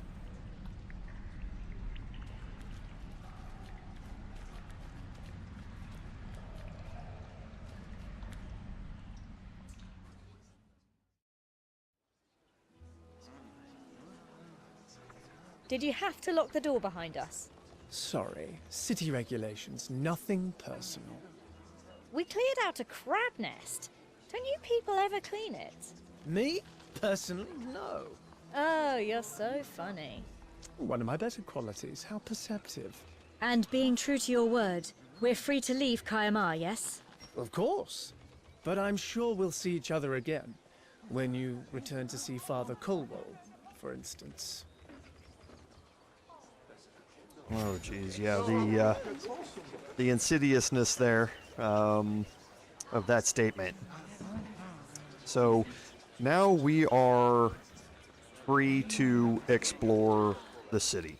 So take a look at our map here. We're at kind of a dead end, and we can head out from here, and you can see this is the main exit from the city, and there's a lot here. to look at. Here's the palace where we came out and were stopped right here and had to go down into the sewers here. These boards are empty, but there are a lot of areas that we can explore. The dock areas down here, this is the inn right here with Vivka Sandlion per the quest that we got from the prisoner. And some other things that we're going to kind of slowly work our way through. Jebfa is somebody that we're going to save for a little bit. But we're definitely going to talk to Jebfa before we leave the city. But right now, we're going to hold off just a little bit. So let's make our way out of here. We'll search for some containers till we get down here to this area at the docks. We'll explore all of this on our way out. But we're going to head to the docks down here for a little bit. So let's head south and we'll make our way out of here.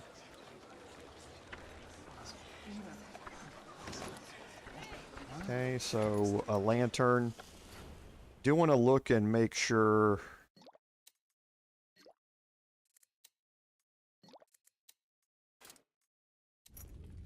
that we get a light source on some people. Okay, so we do. Okay, let's take one of these. Move it here. Kind of replenish a little bit after our fight we had.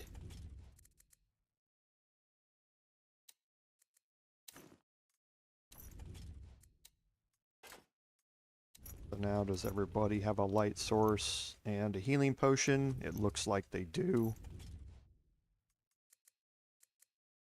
Okay.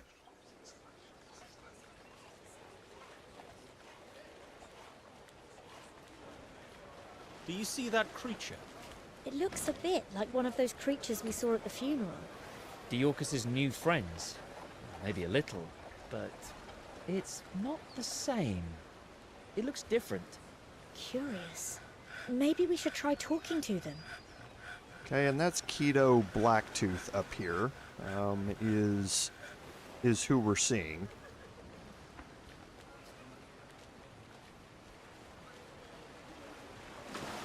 Greetings. Well met, strangers. We're new here, looking for information. New? How? First time ever visiting these lands. Well, I'll be. So, have you met anyone like me before? A fisherman? I am Siklus, the most venerable and noble of Neokos's people. Quito is my name, and you? We're the Coal Walls. Coal Wall. That name rings a bell. Really? Perhaps you've met our sister. A human, a woman called Diorcus. Ah, Diorcus Coal Wall. Dear Marike, you know her? Yes, many moons ago. She too was new. A long time ago. Is Diorcus a cleric of Marike? Yes. Yes, 6 or 7 years ago. She stayed a while, then left with some Ka'um. Anyway, we'd like to ask you a few questions. So we saw Siklus and adventured with one in the demo. And now we're going to kind of learn more about them. Can you tell us about the Siklus? I could. How long have you got? In eons past, we issued forth from the mana-laden rock of Neokos, at one with the land. But no longer. What changed? The Cataclysm. You have heard of it? Who on Solasta hasn't? We were once masters of magic, builders of the Aether Nexus. We even resisted invasions by these accursed elves. We lost our way, lost our focus, and our enemies were ready. They struck while our magic was weak, stripped us of it all. So what happened to the Sickless? Scattered, hiding in the depths below, leaving the sun and stars to our sworn enemies. Nowhere is safe, except perhaps here, living in shame, sheltered by Anabazia's laws. Enemies? The Pavon, Ahuilan, Tezcan, devils by any name. Don't trust the pretty feathers or honeyed words. Each of their accusations is an admission. They're liars, murderers, evil. And what do you do here? I chose a simple life above ground. I did not want to hide. Here I am poor, ignored, but free to walk, fish, and live under the sun and stars. The way of the hearth. The hearth? Those few of us who refuse to hide. My old friend Akina tends the hearth. Where can we find these hearth Sickless? They are always on the move. But last I heard, Akina was exploring the eastern coast. Not much to go on, but thank you. Thanks for your time, Quito. Don't mention it. Beware the Pavon, is all I say.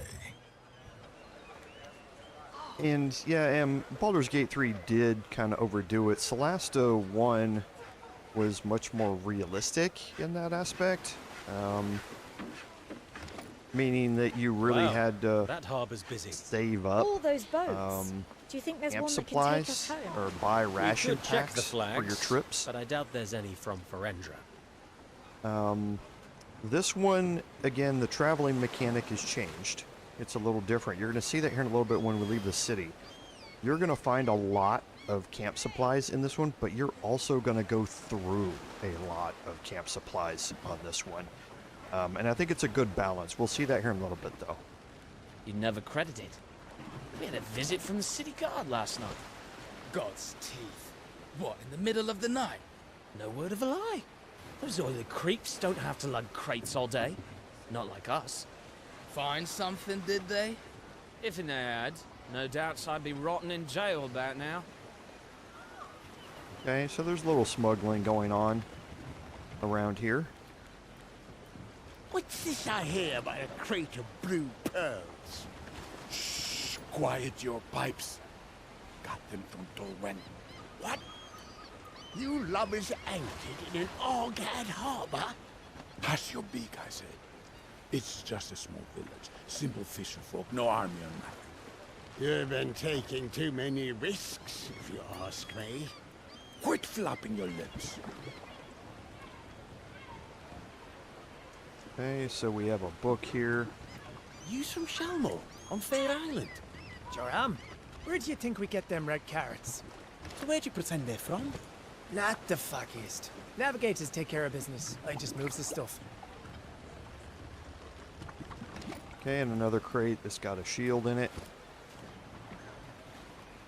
Okay, and that's all we're going to be able to do down here for now. Because we can't interact with this character yet. We will be able to a little bit later once we have access to this over here. Aceril's going to be waiting for us down here after we come back to the city after a little bit.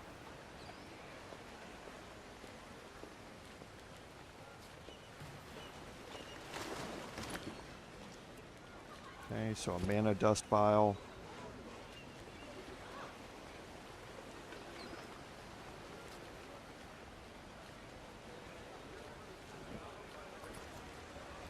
Okay, the Wavebreaker Ship's Logbook Part 1. That's a multi-part series of books.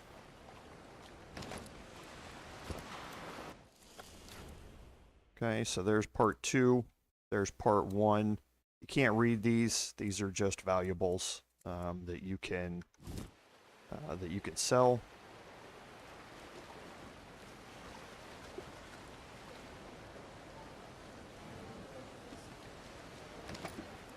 Okay, more thieves' tools.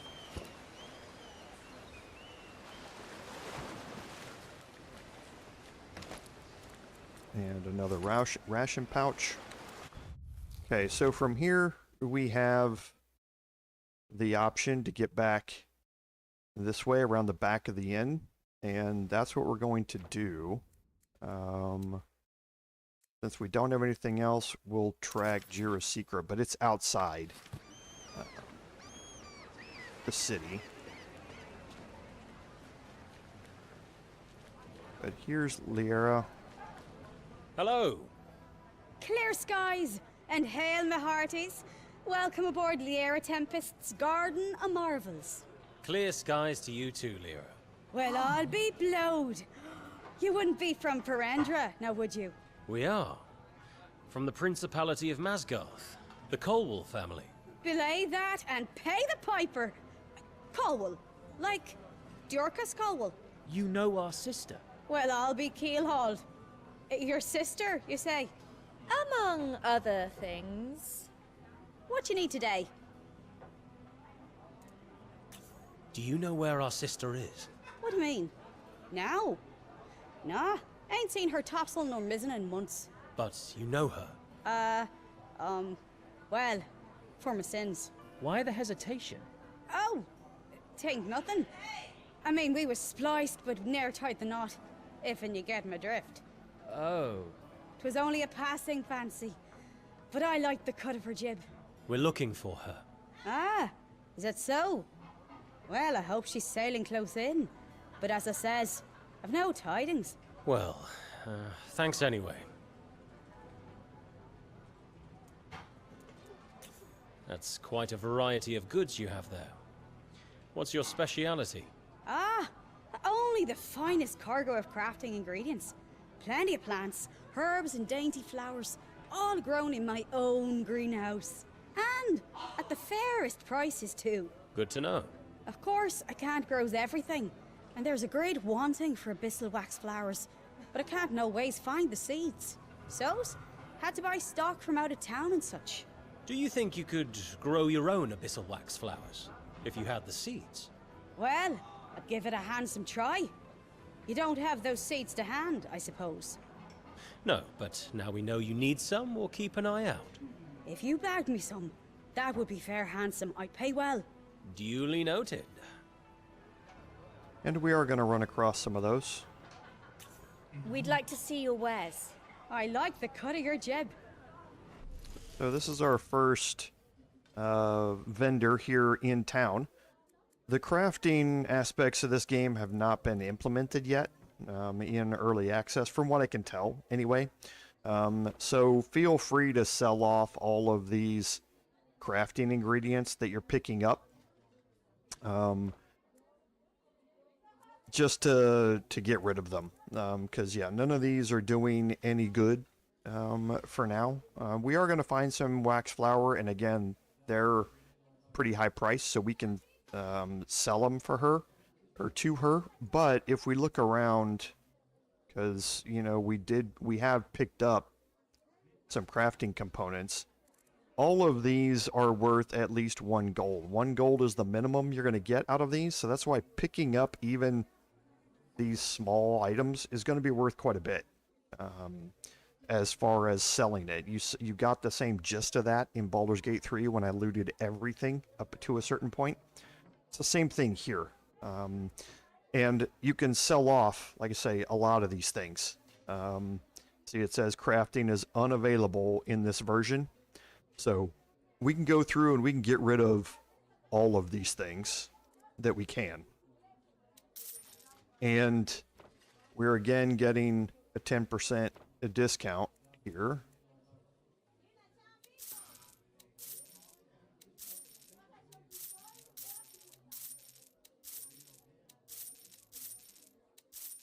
Amethysts are just valuables.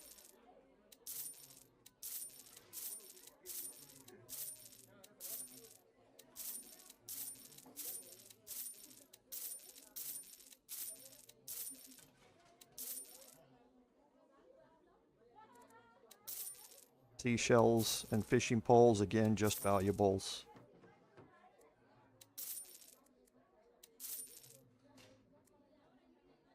Okay, I'm going to keep these two on me for now.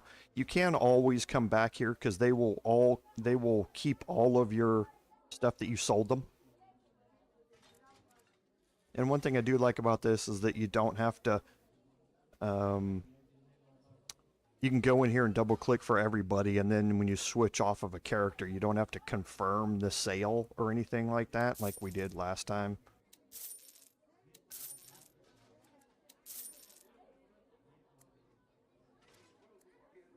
And it's nice that it shows everything that's equipped.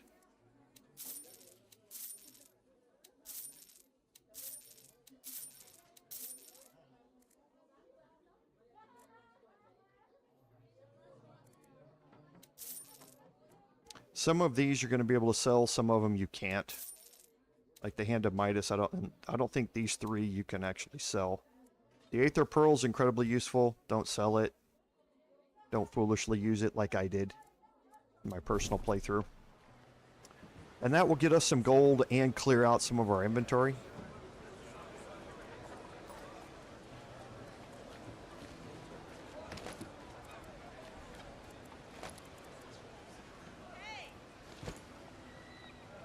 Okay, and now you can see we have another board over here.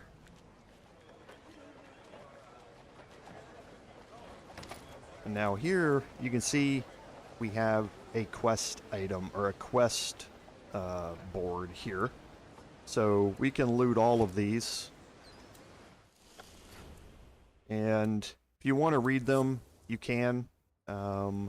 Again, some various lore things and stuff like that here that you can read. You can pause these and read them if you want, but here's the Mushrooms Wanted document. Okay, so he's looking for mushrooms, and you can turn them in.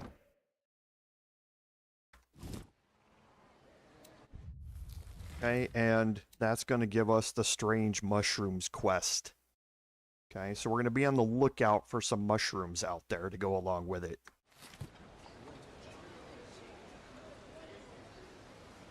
There are two schools of thought on that, M. The other one is that if I'm wearing a piece of armor, like I'm wearing medium armor, or like scale armor like I am right now, and I see somebody is selling half plate armor, I can actually sell my half plate or sell my scale mail while I'm wearing it.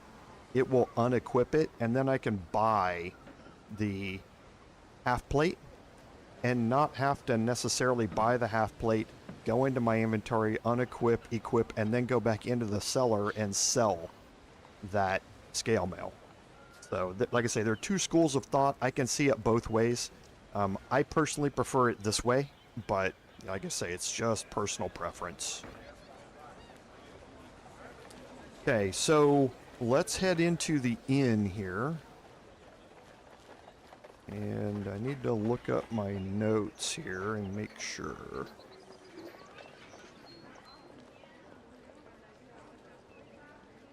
Okay, I don't think we have anything here.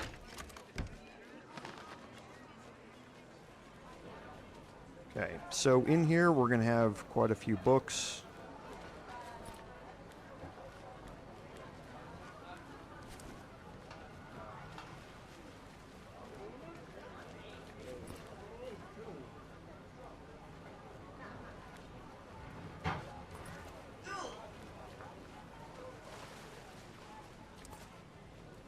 Okay, and then we have Vivka. Welcome to the Bays Watch. Vivka Sandlion, landlord of this establishment, at your service. Nice to meet you, Vivka. We're the Colwalls.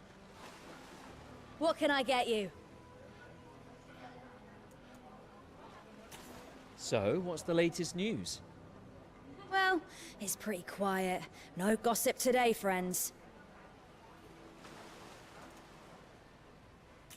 We need to stay sharp. Do you have any fruit juice or milk? Whatever you like. I even have seawater. I'll have a beer, please.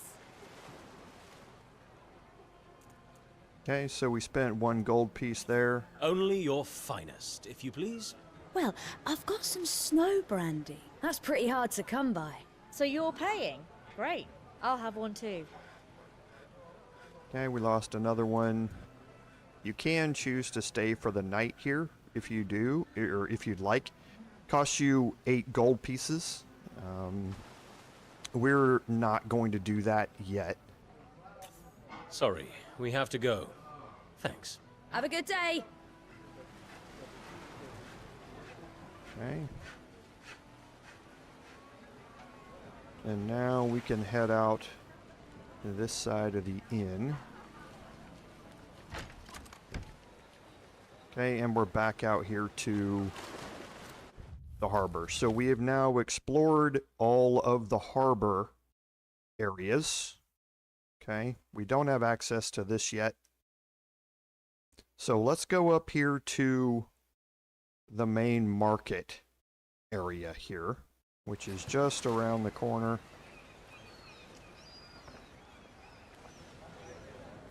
And heading up this way.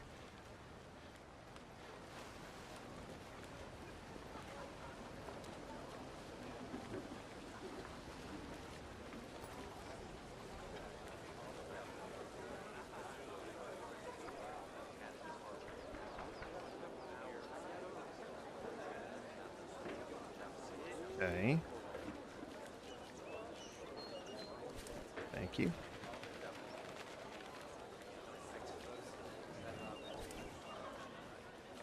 And again, kind of pulsing left alt. It's helps you easier to see stuff when it's popping up and disappearing again.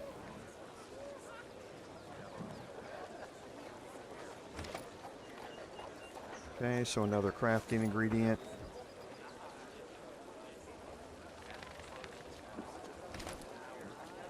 Camp supply.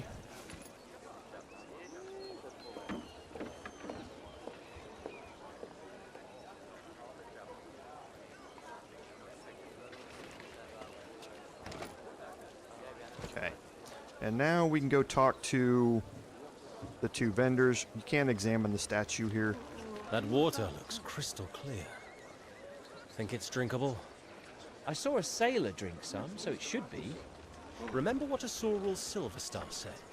Ooh, you think this water's coming from that place with dead crabs? I'll pass. Okay, so let's go to talk to Headland Oakhand here. Aha! Welcome to my emporium of everything, travelers. Everything? Well, sort of. You know. Anyway, I am Hedelin Oakhand, your humble servant and proprietor of this establishment. Nice to meet you, Hedelin. We're the Colwalls. Fine, marvelous, wonderful. Never forget a phase. Okay, so we have our next vendor here. Sells some scrolls, thieves' tools.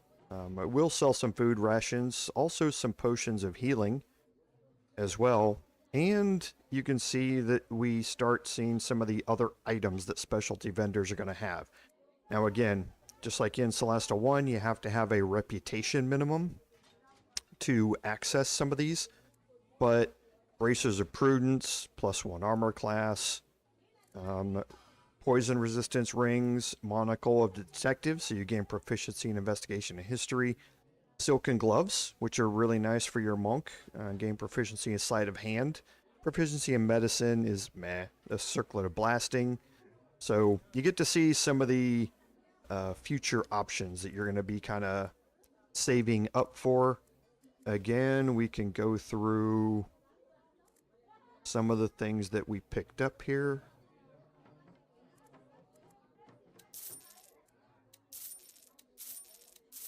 Don't know if we can, yeah, we can't sell that.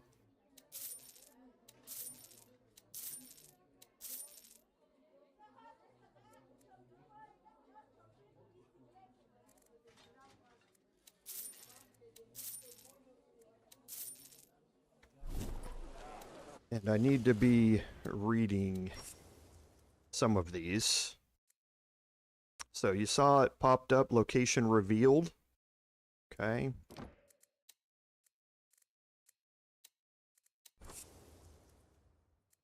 some of these books and that sort of stuff, you want to, every book that you pick up, you want to see if you can read it. If you can read it, you want to read it, because it might open up some things on the map. So I sold these 4 without reading them. And honestly, I can't remember which ones do and which ones do not. Yeah, okay, so say there's no we previously had. I bought them with her. Okay, so nothing there.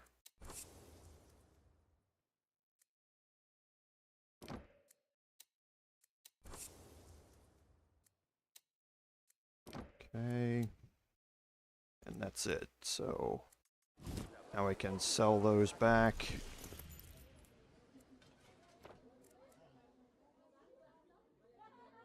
So yeah, make sure you read everything before you sell it off.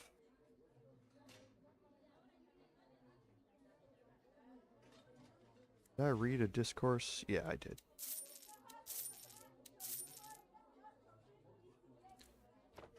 Okay, and nothing else here that I really want to purchase. I'll be saving up my gold for a little bit. Now we can talk to Ego Ironforge. Hey there. Welcome, adventurers. Ask and you shall find. Armor, weapons, I've got it all. We're just taking a look. Oh, of course, of course. Name's Egil Ironforge, by the way. I make most of what you see here myself. Impressive. Egil, we're the Colewalls. Pleased to meet you. A family, eh? Lucky you. Take a look. Don't be shy.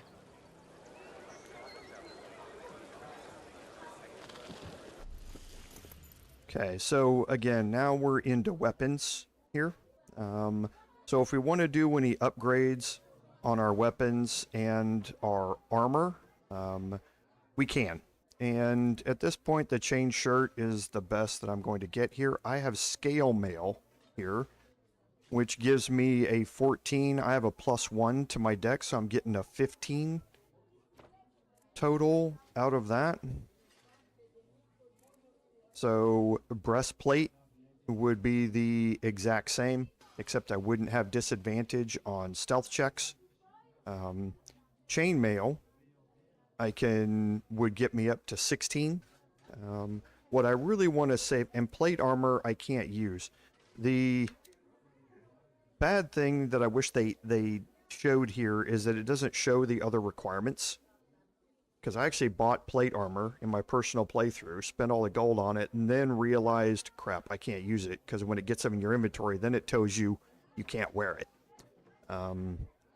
So I wish it would add in the proficiencies that you need and the ability scores that you need to this list. Half plate armor is the best that I'm going to be able to get here. So I'm going to save up for some half plate, but you can see some of the other things that I'll be able to buy. Chainmail, leather armor +1, studded leather armor +1, weapons and shield +1s and that sort of stuff in the full version of the game. Okay, so now we've made our way through the market. A sorrel is here. We're going to head up this way.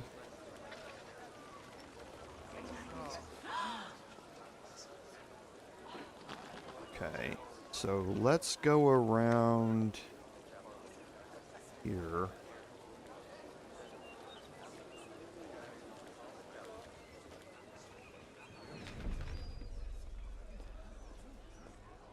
What's going on? Keep back! Stand clear! Looks like someone's died. Blessed Mareike! Did you see that woman? She looked terrified. Got something to hide, I'd say. Okay, so now we need to find the suspicious woman. So now we can... this is now down here, just an old book and bauble. So we're going to untrack a couple of these, and we're going to track that one. And you can see she's going to be just up here around the corner, but this dead body is a sickless.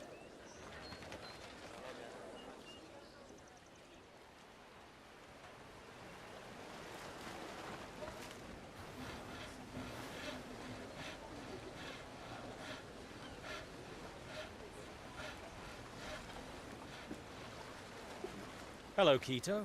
Oh, hello there. Have you found your sister yet? Alas, no. But we've only just started looking. Anyway, we'd like to ask you a few questions. It's going to open up a new dialogue option here. A sickless was murdered today, not far from here. Another? There are so few of us already. Sorry. Perhaps you knew them. Unlikely. I'll ask the protectors. Thanks for your time, Quito. Don't mention it. Beware the Pavon, is all I say. Okay. And that's going to lead us down a future quest line. But for now, let's head back up here.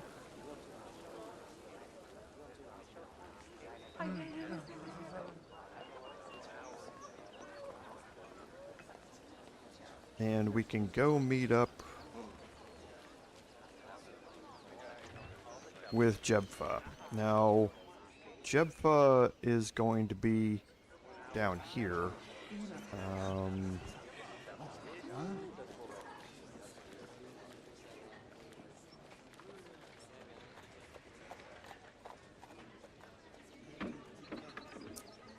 But I want to see who has our best insight. So I have a +2, +5, and +4. And then the best charisma is going to be me.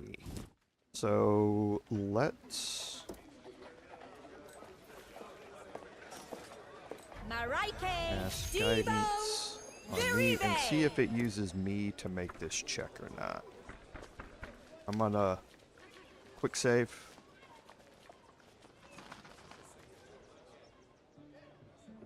Aaron and Maraike, leave me be. I don't have it. Have what?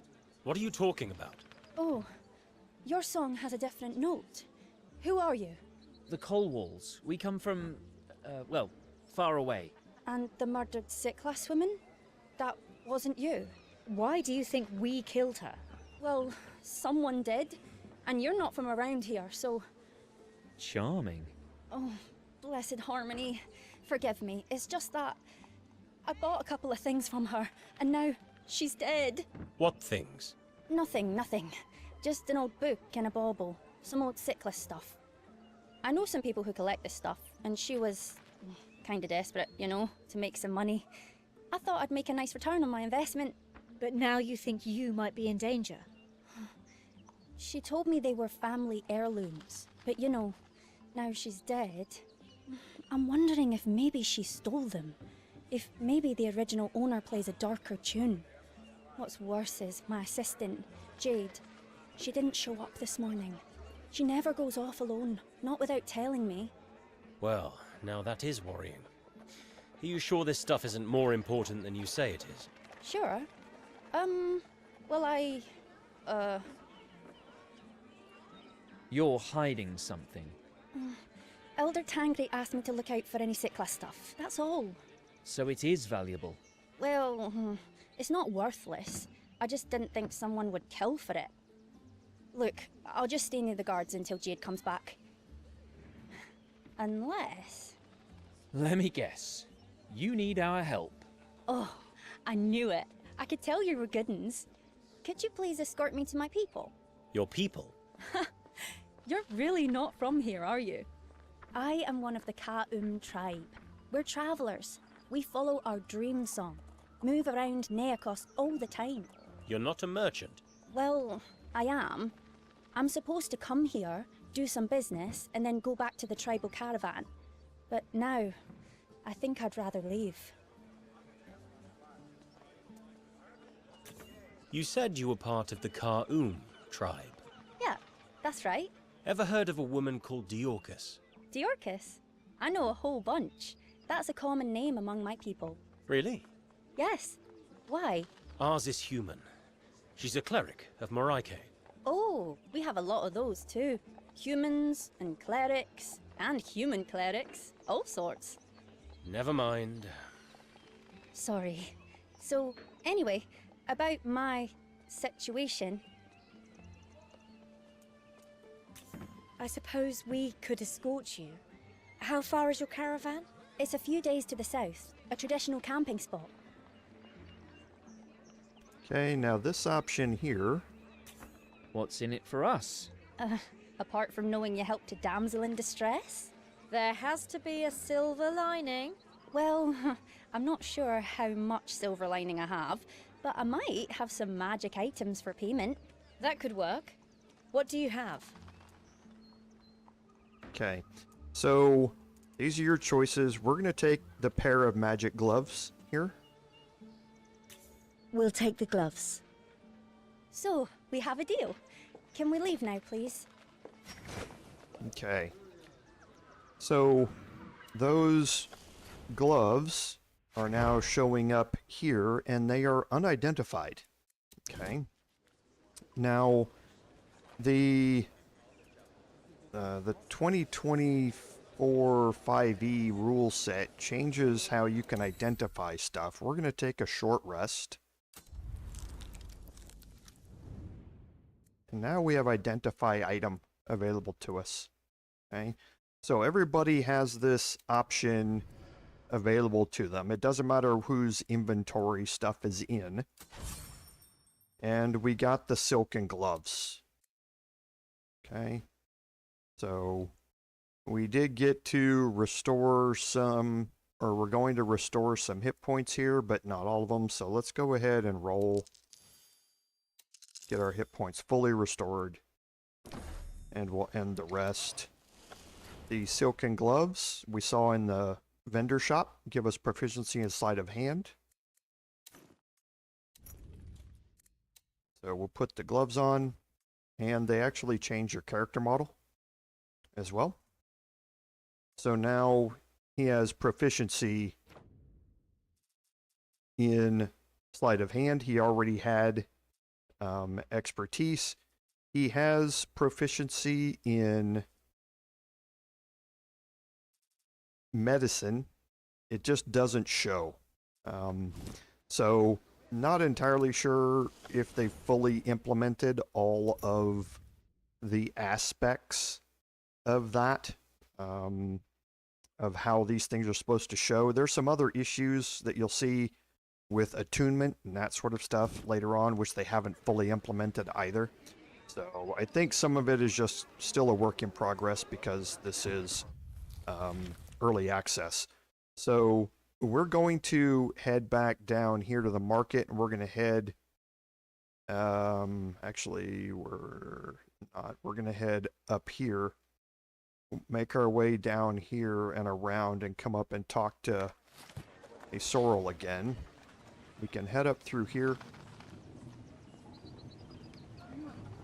There's the exit. We're going to be leaving here pretty quick. But we now have somebody with us, and we can take advantage of that. We have another work board over here. It is decreed that a most treacherous spy from the upstart And we have Argon another armies shall be hung option by their here. neck until dead. Oh yay, oh yay, oh yay! By all... So, grand opportunity for a sidekick here. Okay, a public complaint about adventurers and the note for the Praetorian Guards. Bach is missing, and they want to try and find him. And somebody wrote on their handwritten afterward, Bach sucks.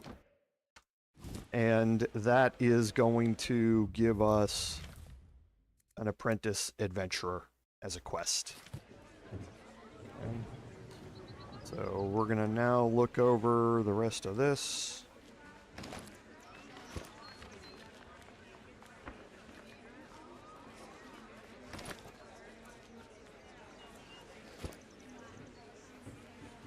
That wall's huge.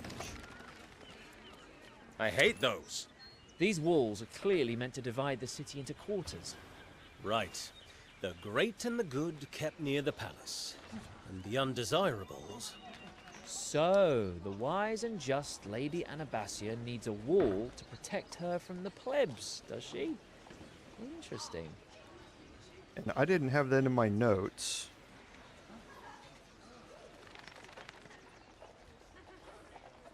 So I'm going to write that one down. There's a history check there, looks like.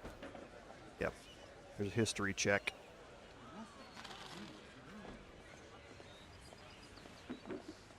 So, and this is glitched out a little bit.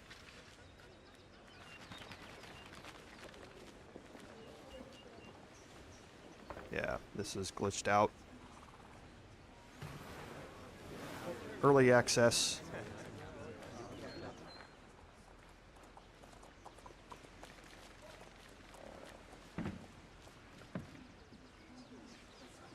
Okay.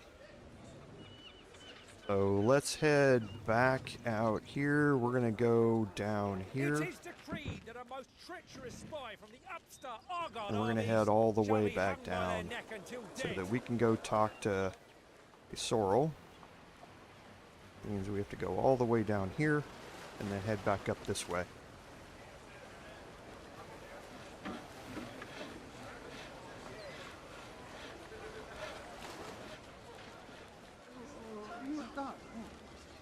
Okay, so we can't. We've already talked to him. Alright, I wasn't sure if I'd be able to get the second portion of his quests yet, or not. And we can't get out here yet. We will be able to get out there a little bit later on. So let's go head back right up where we were, and we will go traveling. Okay. And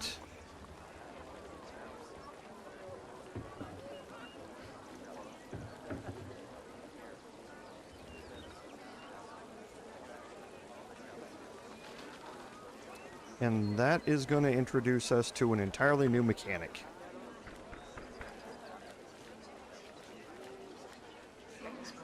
Okay, so I can't get across there.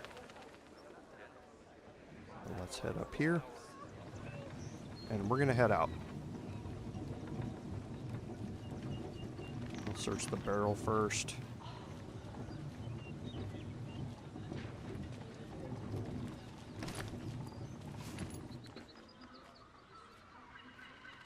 Are we truly ready for this?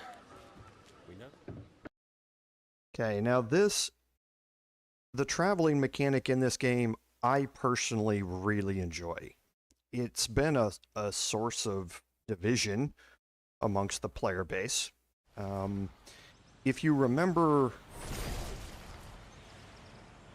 I'll wait for this stuff to populate first. These are locations that have been revealed on the map based upon either quests or things that we've read. This is part of our quest where we need to take Jebfa. This location was revealed by reading the book out there. And this is exactly like what tabletop would be. You would have a grid laid out of the area. You wouldn't know where you're going, but you have different, each tile requires different amounts of movement to get to, based upon the terrain type. And there are movement modifiers you can see over there at the right, which tells you how much it costs to get into that tile. And you have a fog of war here as well. So staying on the road, okay, gives you a -2, but normally it's 3 movement points to move into a tile.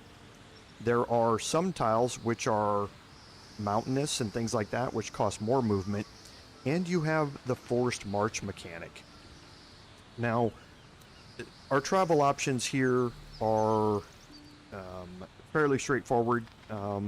Pausing for temporary events, pause on character exhaustion, show post-rest screen. Allow forced march is you move during the night, you can cover more ground, but you are more likely to encounter enemies, and you have a chance of becoming exhausted. Characters have if they fail a Constitution saving throw, they can become exhausted, and that exhaustion gives them some really serious penalties on their attack rolls and things like that. So forced marches are never any good.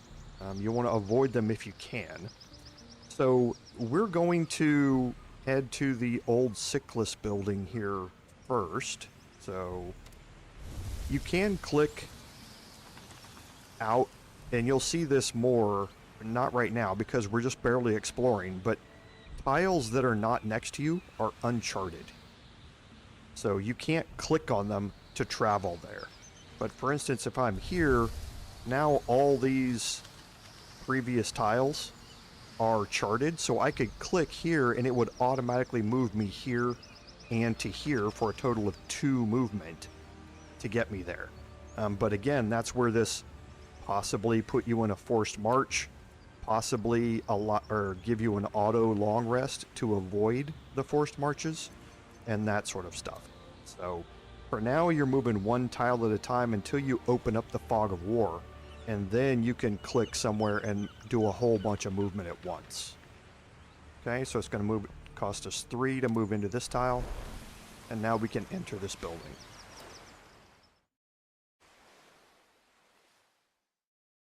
Must be the place Jeera pointed out on the map. What? How can you tell? I don't see anything. It's a secret hideout, remember? But Jeera said it was in an abandoned building. This is the middle of nowhere. Trust me. Follow the path and make sure to keep your eyes open. Remember, Jeera's friend was being hunted by Anabazia's goons. Okay, so we're going to go into stealth mode here, and it lets you know that Jebfa is a critical character. Okay, so her death will trigger game over unless you have some way to revive her, such as with an Aether Pearl. Okay, in the full release, her survival will no longer be mandatory, but for now, we have to make sure that we keep her alive at all costs.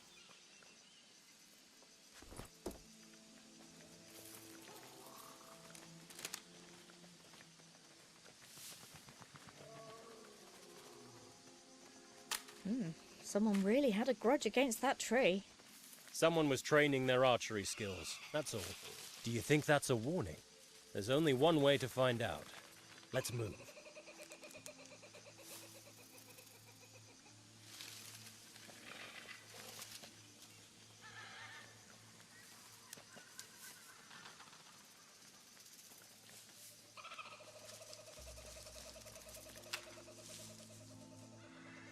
What's that over there?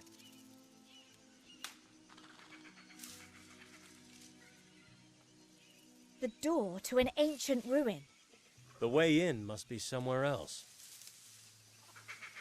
Okay, so we do have something we can harvest here.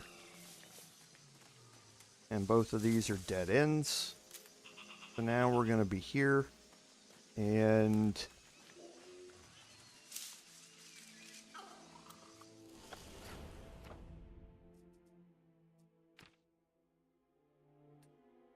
nature's -1 +3.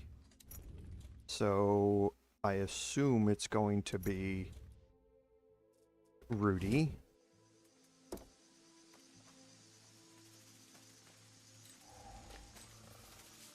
Marike, Debone, Viribe!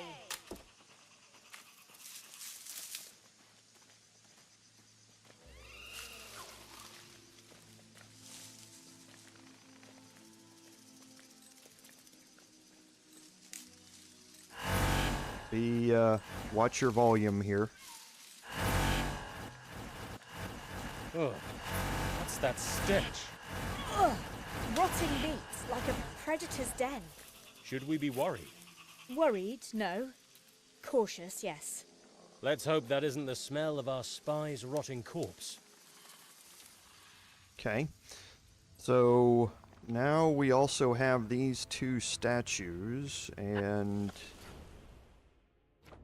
these are perception and survival, which are again his, I believe. So perception would go to him, but that's a +6.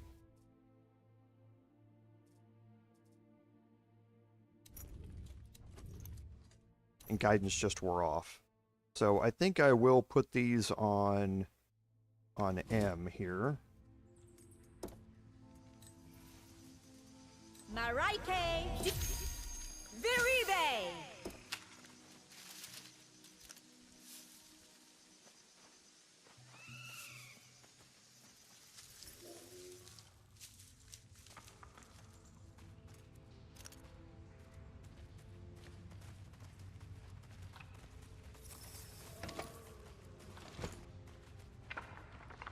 Okay, don't want to go down there yet.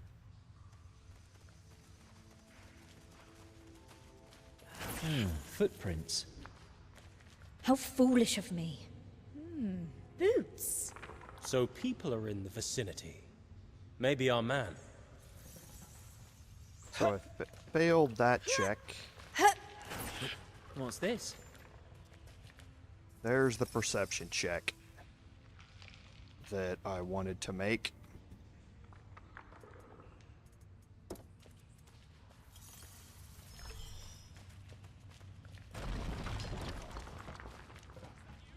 Okay, and I'm going to drop a quick We should save. prepare for a fight. Because I need another check. Ah. Surrender and you shall be spared. No way! You'll have to come and get me! There is no escape. You're simply delaying the inevitable. We'll see about that. Fine. Your funeral. What's going on here? Help! He's trying to kill me! Stay out of this, stranger. And who are you? A servant of the Lady Anabazia. This man is wanted for espionage. I have full signed authority to take him in. He's going to kill me! He's one of the Beacon's executioners! Okay, so we have some options here on how to do this. We also have guidance, so we'll add it to the deception one, and we'll try an 83%er. We're here on a top-secret mission for the Lady Anabazia to infiltrate this spy's network. Since when did you become one of our agents? That's why the Lady Anabazia recruited us. Nobody knows who we are. Now just walk away and pretend you're angry. We'll mention your help in our report. This is an outrage. Who gave you authority to interfere? Lady Anabazia will hear about this.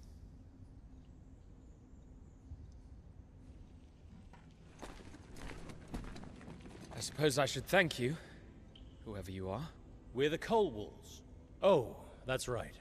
What was that password again? 8 circles make 1. What? Where did you hear that? Your friend, Jeera. He told us to come here and tell you that. You mean... Jeera? Is he... I'm afraid so. He was executed. I thought I'd be prepared. But... somehow I hoped. That bastard was always braver than me. Now he's a martyr. He told us about your republic and the beacon. We wanted to help your cause. Well, I don't think Jeera would have just given out the password, even if he was tortured. So, I guess I have to trust you. You're safe from Anabazia's agents. At least for now. What will you do? I have to get back to Caer, deliver this box to my supervisor. Okay, now you see that, or I don't know if you caught it, but the blue glow disappeared during the middle of that, so guidance is worn off. Your supervisor? Who's that? Tribune Galana Silvermoon. She's a great person. I'm sure she's going to be a senator someday. Lovely lady. What's a tribune? Oh, you really are new here. It's a high political rank. We're very... organized as a state. Interesting. And senators are the highest rank? Yes. And no. As I said, it's complicated. I'm not too political, not like that. I see. And we can ask what's in the box, and there's a persuasion check here. So, what's in the box? Just look. I'm sorry. I'm not sure I can trust you that much yet. But you said it yourself. Jeera wouldn't have given us the password if you couldn't trust us. Fine. It's an Ahuilan banner. I took it from a beacon agent. Jeera said this proved the beacon was interfering in the affairs of the Ahuilan. A banner? That's it? That's all you have? Not just any banner. A royal banner. Only carried by royalty. Not something you buy in a market. Not in Caer anyway. There was a big regime change not long back all of a sudden. As soon as it happened, all Ahuilan trade and diplomatic relations with the Republic were stopped. And you think this banner proves what? Look, I'm not the brains. This was Jeera's theory. I need to get this back to Tribune Silvermoon. She's, you know, smarter than I am. We have other pressing matters to attend to, but maybe we'll come visit someday. If you say so. If you don't mind, I'd like to name you in my report. Is that all right? Sure, why not? I guess I'll be on my way then. Farewell, and may the light of the Nexus shine on you, Corwalls. So again, some very Baldur's Gate 3 vibes there, right? A cave with a guy in it being assaulted by enemies who's got a mysterious box. Yeah, we saw that play out in Act 1 of Baldur's Gate 3. Please get out of the way, and I forgot about these. So I'm gonna drop a save. Okay, I forgot about these. Around here are some explosive barrels.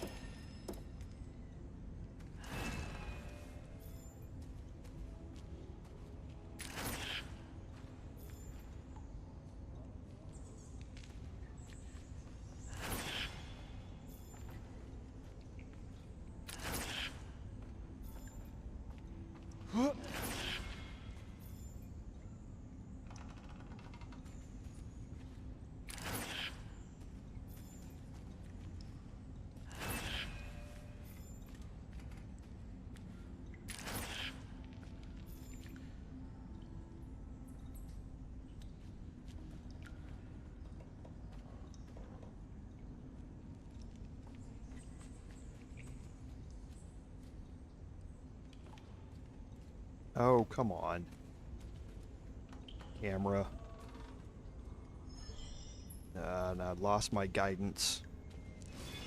Still managed to pass it. I've got expertise.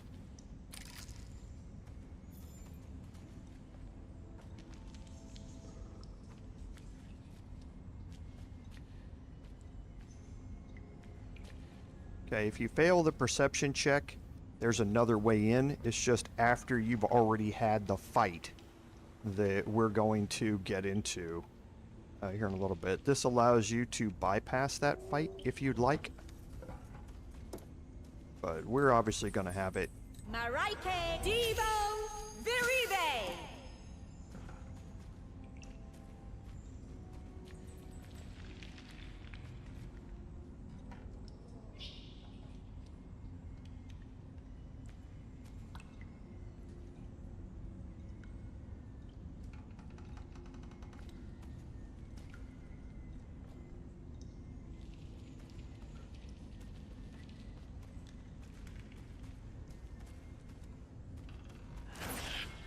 Okay, so the chest is trapped.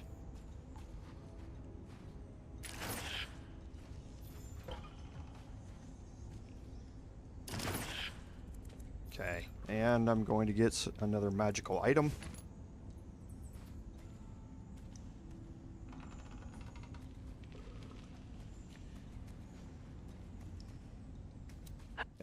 And that magical item...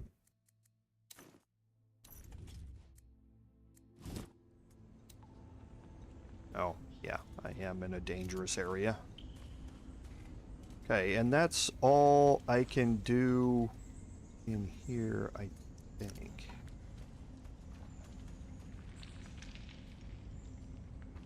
Yeah.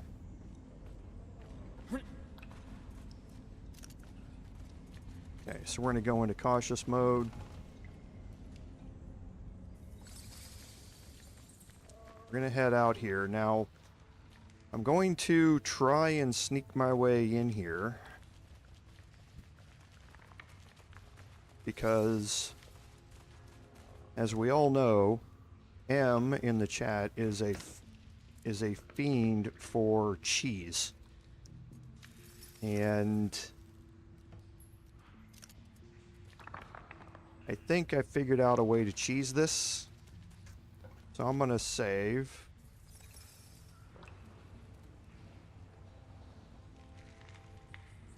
And I'm gonna wait for that sand lion to get out of the way.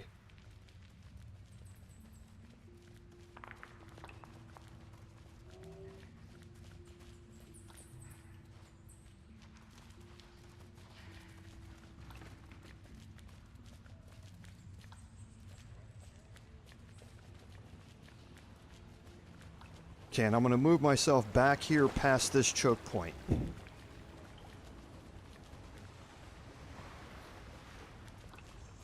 Okay, so now I'm going to split my party here. And this can get a little iffy here. So right now, this little area here, I have a drop, I have a jump, I have a jump, then I can come up this way and drop off again. I'm going to save here because sometimes this can glitch out.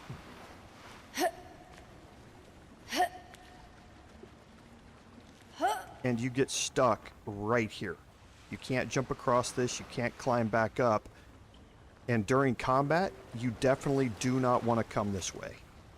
Because, again, you'll always get stuck right here for some reason. I do not know why. I have no idea. It just is what it is. It's something on my list of stuff to report. But for now, I'm going to take my 2 spellcasters. And I'm going to get them over here. My 2 fighters are going to be here. And I'm going to go start this off with M.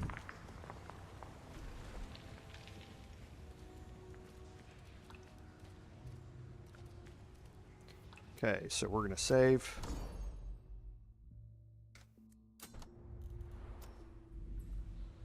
Okay, and let's see if we can get an ambush here. And you want to try and ambush them as far back here as you can.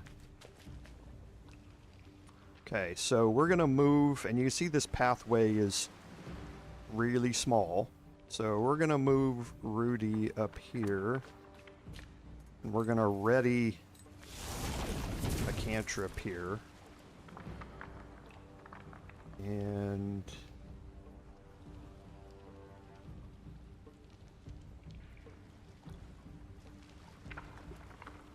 I don't know which one I want to ready, but I think I'll go with cold.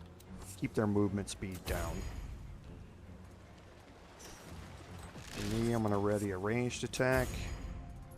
Aaron is going to ready a ranged attack. And the first sand lion's going to move. Now they have a lot of movement speed. Okay, so that triggered a cantrip attack. Let's see if we can see anything from here. Okay, so target's out of range, but I can move her up here. See if we can see anything from here. I can't. Not yet. We'll ready up that action. Okay. And now M's turn. So can't see anything over the edge. Here it's half cover. Yep, it's half cover and everything. So let's just see if we can get a sneak attack on the sand lion here.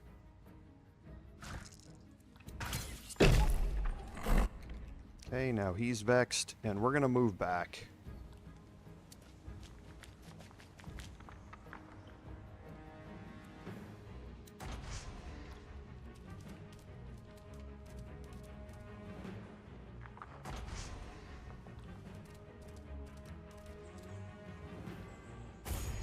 And you can see they are all just bunched up right here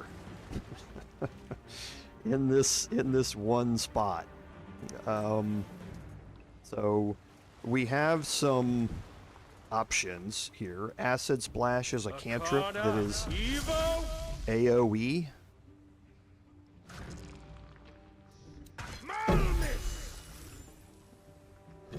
Okay.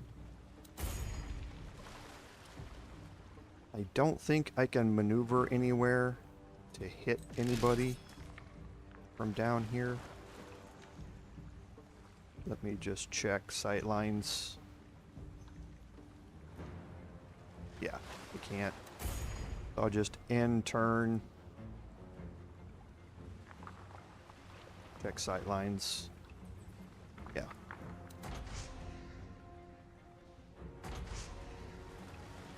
And there you go, M. Big, fat, stinky Limburger cheese has now been engaged. Nayorka, Evo, Malnis!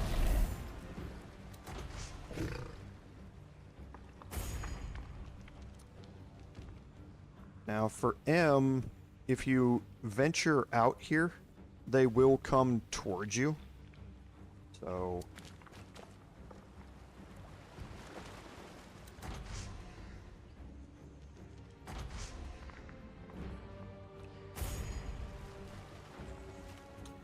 and then we just rinse and repeat. Akada, Evo, Malnis!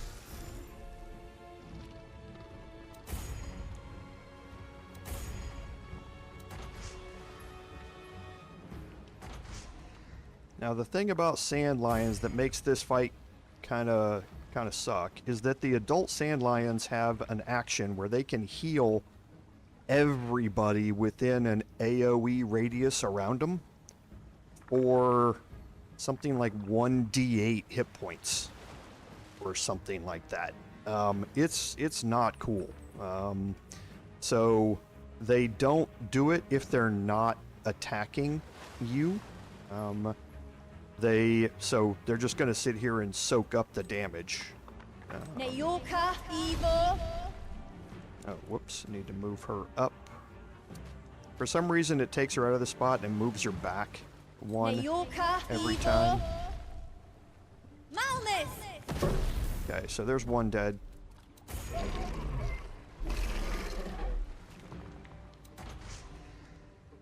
And then they're going to reposition themselves.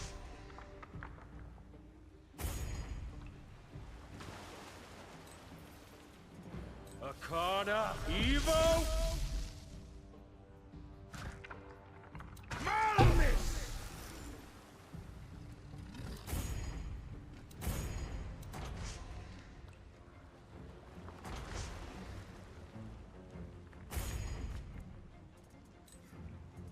Nayorka, Evo, Whoops, always forget.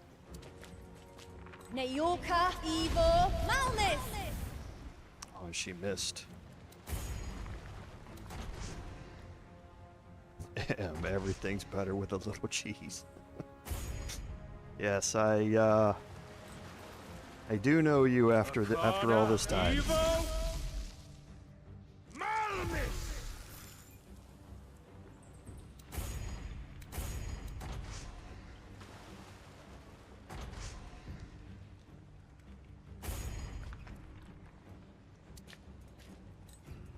Neyorka, Evo, Malnis!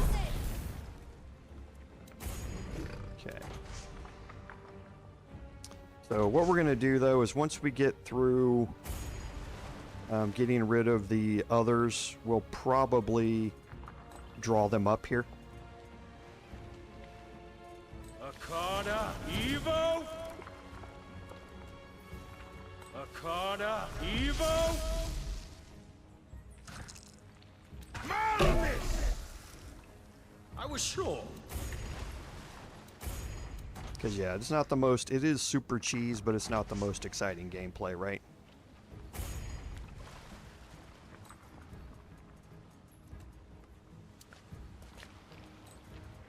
Neyorka, Evo, Malnis! And there's no point in wasting spell slots or anything like that. Just utilize your cantrips.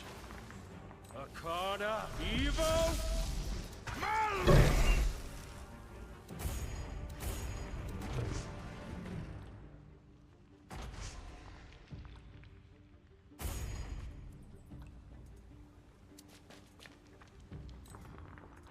Neyorka, Evo,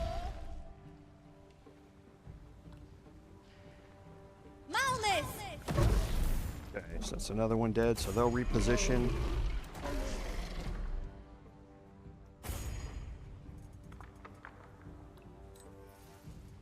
Akada, Evo, Malnis! Death reaches out for you.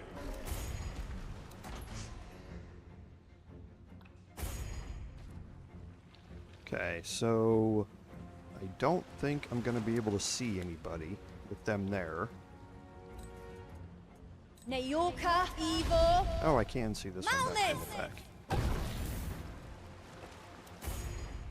Okay, let's take M out here.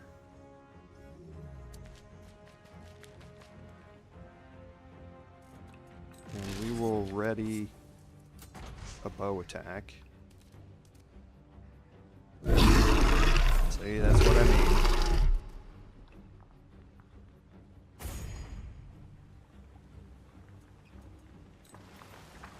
Akada, Evo, Malnis!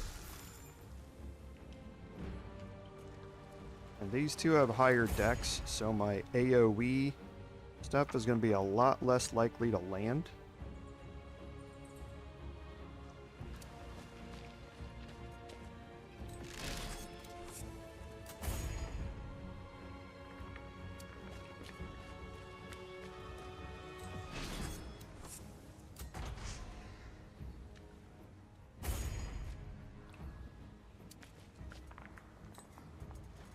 Neyorka, Evo, Yeah, neither one of them I can now see from here.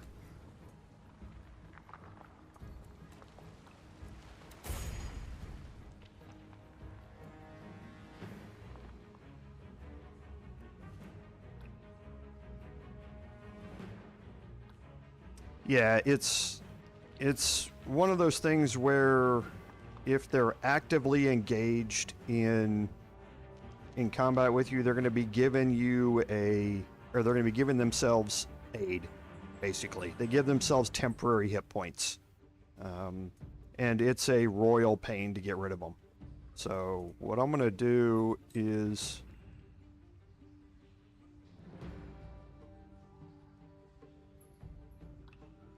move here.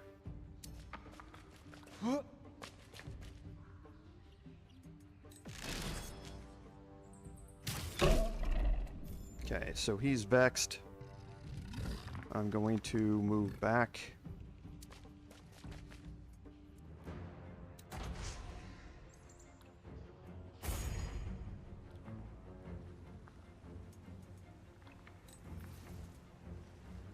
Don't think. Oh, I can't get him from here. Malmis!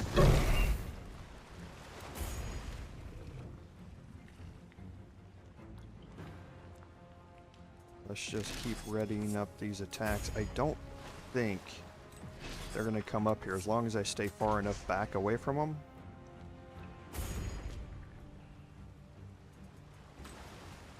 Nayorka, Evil. Yeah, he's not going to be able to see anything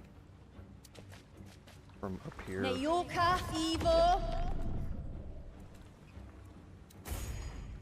But M can. He now has advantage on this attack, which also invokes sneak attack. And it renews Vex.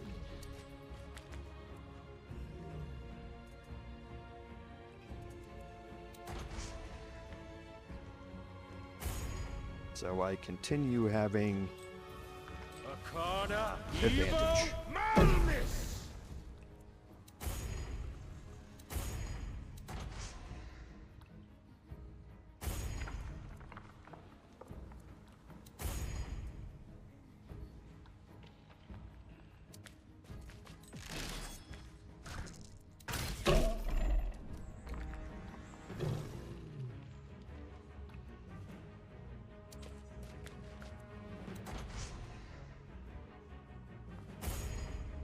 I actually figured that they would have come up here by now, but honestly, I hate sand lions because of that stupid ability that they have to heal or to give temporary hit points. So I'm not arguing about this. As long as I have M being able to give sneak attack damage. They're resistant to piercing, but still, not too worried about it. As long as I can hit from a couple of different places, it won't take too long.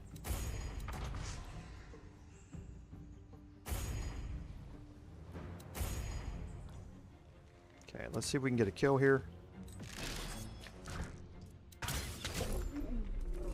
Alright. Now, hopefully this one moves forward, because I can't target him.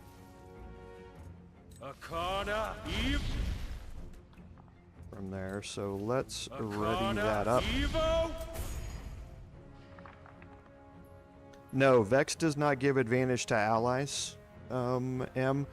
What it does is, the reason I had advantage on those attacks is because I could see the sand lion. The sand lion could not see me. That's why I had advantage on those attacks. Okay, so he's not going to move. So I'm going to have to draw him out here, because that's 3/4 cover.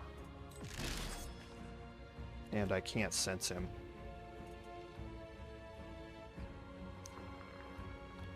So let's use my dash action to get here.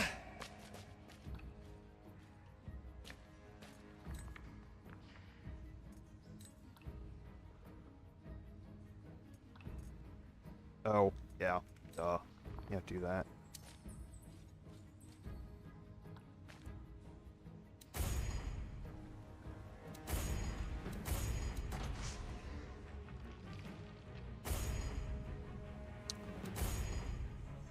So here,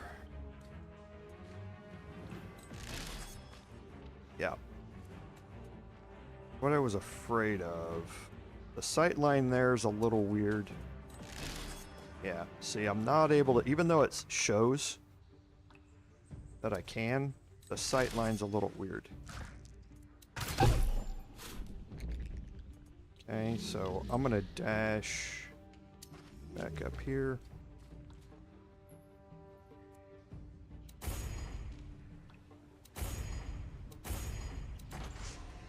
Okay, so he's not going to move, so I'm going to bring everybody down here next turn.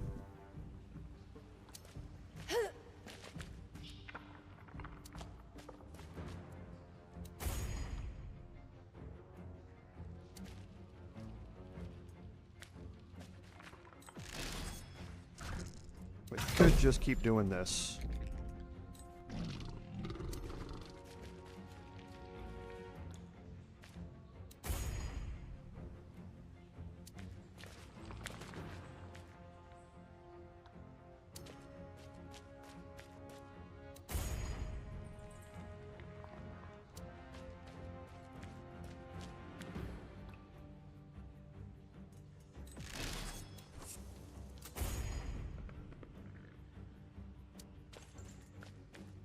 But we're gonna move everybody up here.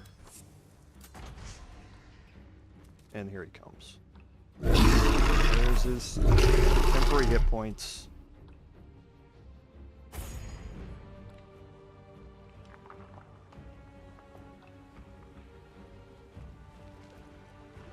Now that he's in that spot, I could have targeted him from up here.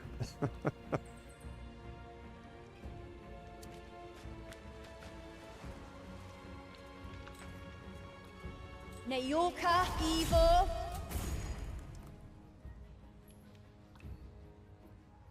Okay, so M, I don't think he's going to be able to target from there, and if I move down here, that is probably going to invoke an attack of opportunity.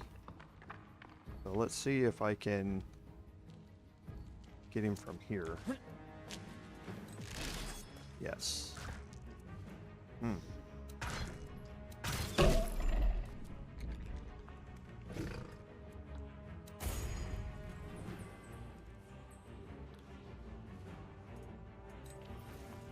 Okay, so let's ready that up.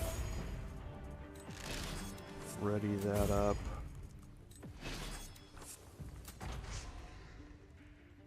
And here he comes. That's on me. So that really hurt.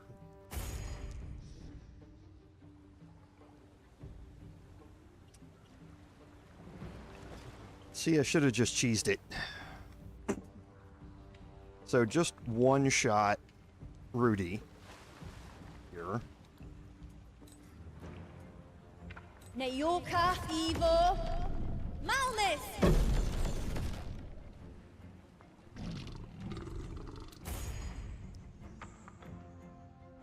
Okay, I should be able to get sneak attack here.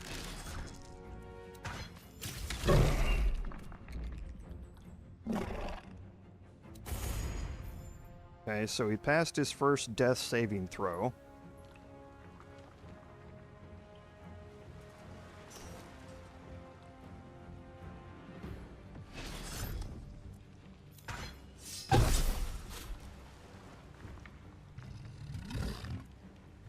Okay. I really need to bring Rudi back up, but I think what I'm going to do, I've got an 84% chance to probably, well, got 2 hit points. He's resistant to piercing damage. I've got an 88% chance here, and he's not resistant to it. The mace is 1d6.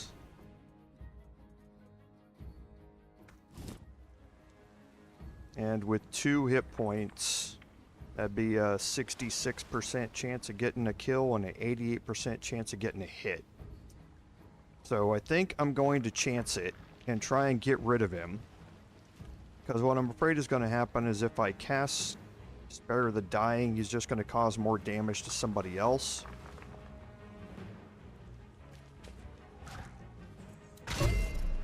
Okay, so now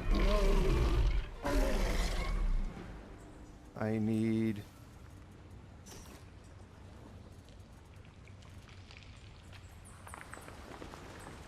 Marike.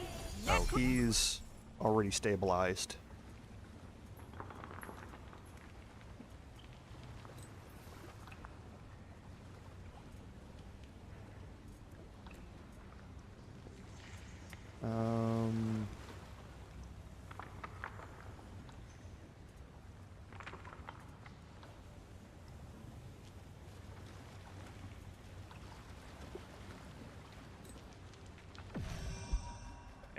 So we'll get him up.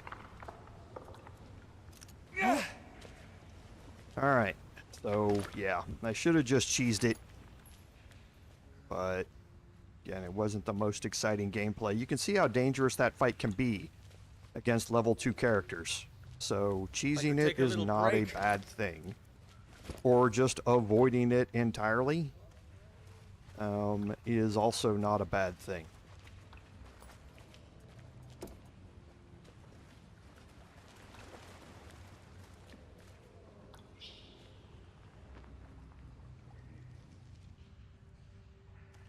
Yeah, when I moved, he probably saw me, and that removed the advantage. But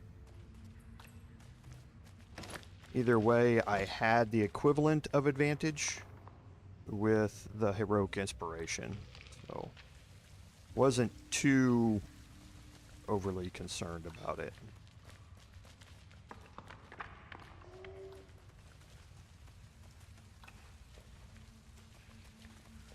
And even dead sand lions seem to be able to recharge their powers.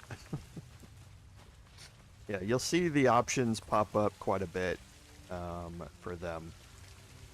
There are other locations that you can try and sneak your way into. You can try and sneak your way around here and hole up in this back area up here. It's a lot harder to sneak into it, but there's a climb up here that you can make. It's not just a climb down.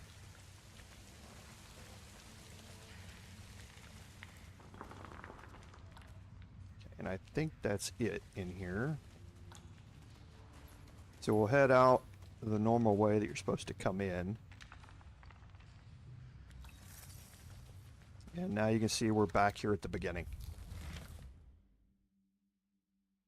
Okay. So I must have missed this one.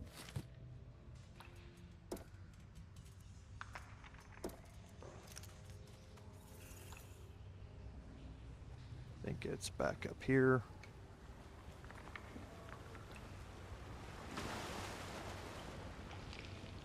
Yeah, that's probably what happened.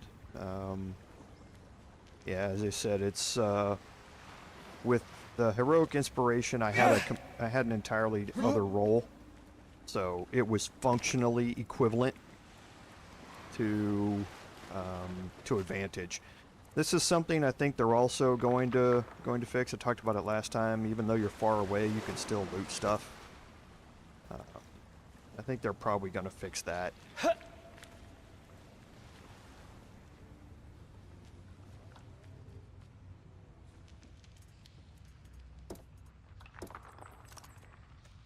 Okay, so one more check.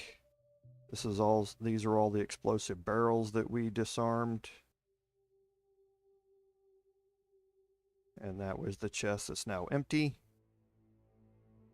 We got another jute bag around here to the right.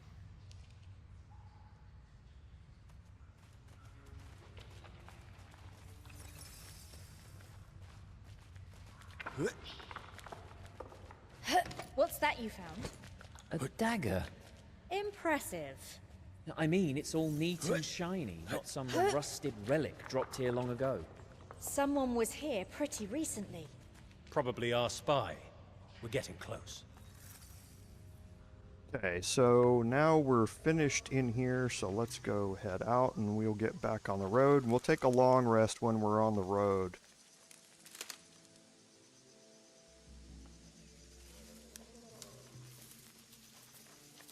We'll take a short rest here just to get our hit points back. Some of them, because we can't get them all. We can ID the beautiful mace, and it's a mace +1.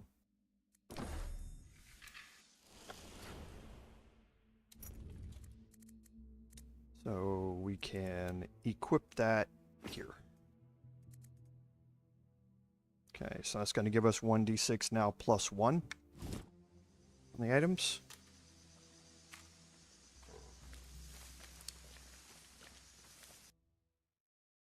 And we can make our way out.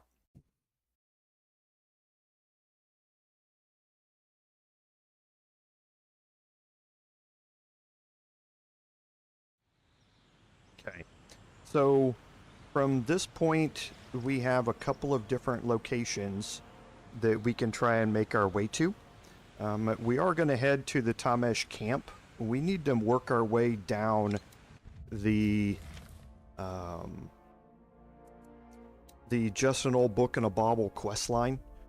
There's somebody else that she wants to meet, up with. That somebody is going to end up joining us a little bit later on, and you can also recruit Jebfa into your party as well. Having both of them in your party massively increases your combat power and makes the rest of early access quite a bit easier. So we want to work our way down this quest line to get us to that point, so that we can make things a little easier for us as we go. We're gonna, as we travel along here, you're also going to see how we get random encounters, and how those things work. And we're gonna move forward one more, and you can sit here and wait for all of this. So Jebfa here at this location, I believe there's a perception check.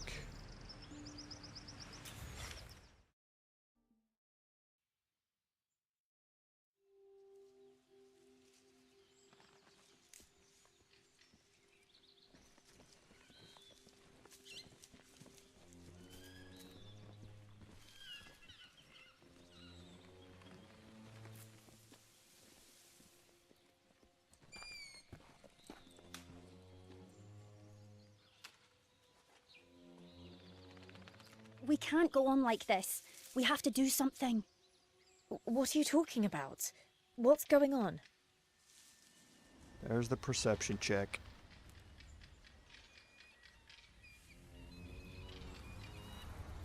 Really? You can't hear them on the wind? I thought I heard movement, maybe saw something, but I wasn't sure. We've been followed since Caer. We have to lose them. Or I feel our song will end badly. You think they're the ones after your sickless items? Blessed Marike. That is the one thing I am certain of. Okay, time to take the initiative. Ambush them. This is as good a place as any. We can hold the high ground. Are you sure? We don't know exactly what or how many there are. She's right. What if they're too strong for us? We could lose our lives. We don't have much time. They'll be here soon.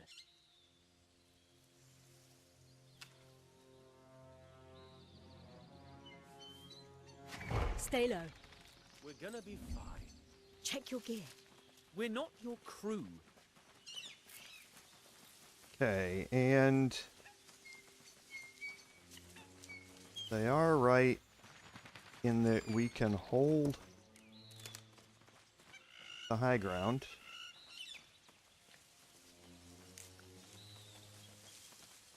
And you can see kind of what we're dealing with here.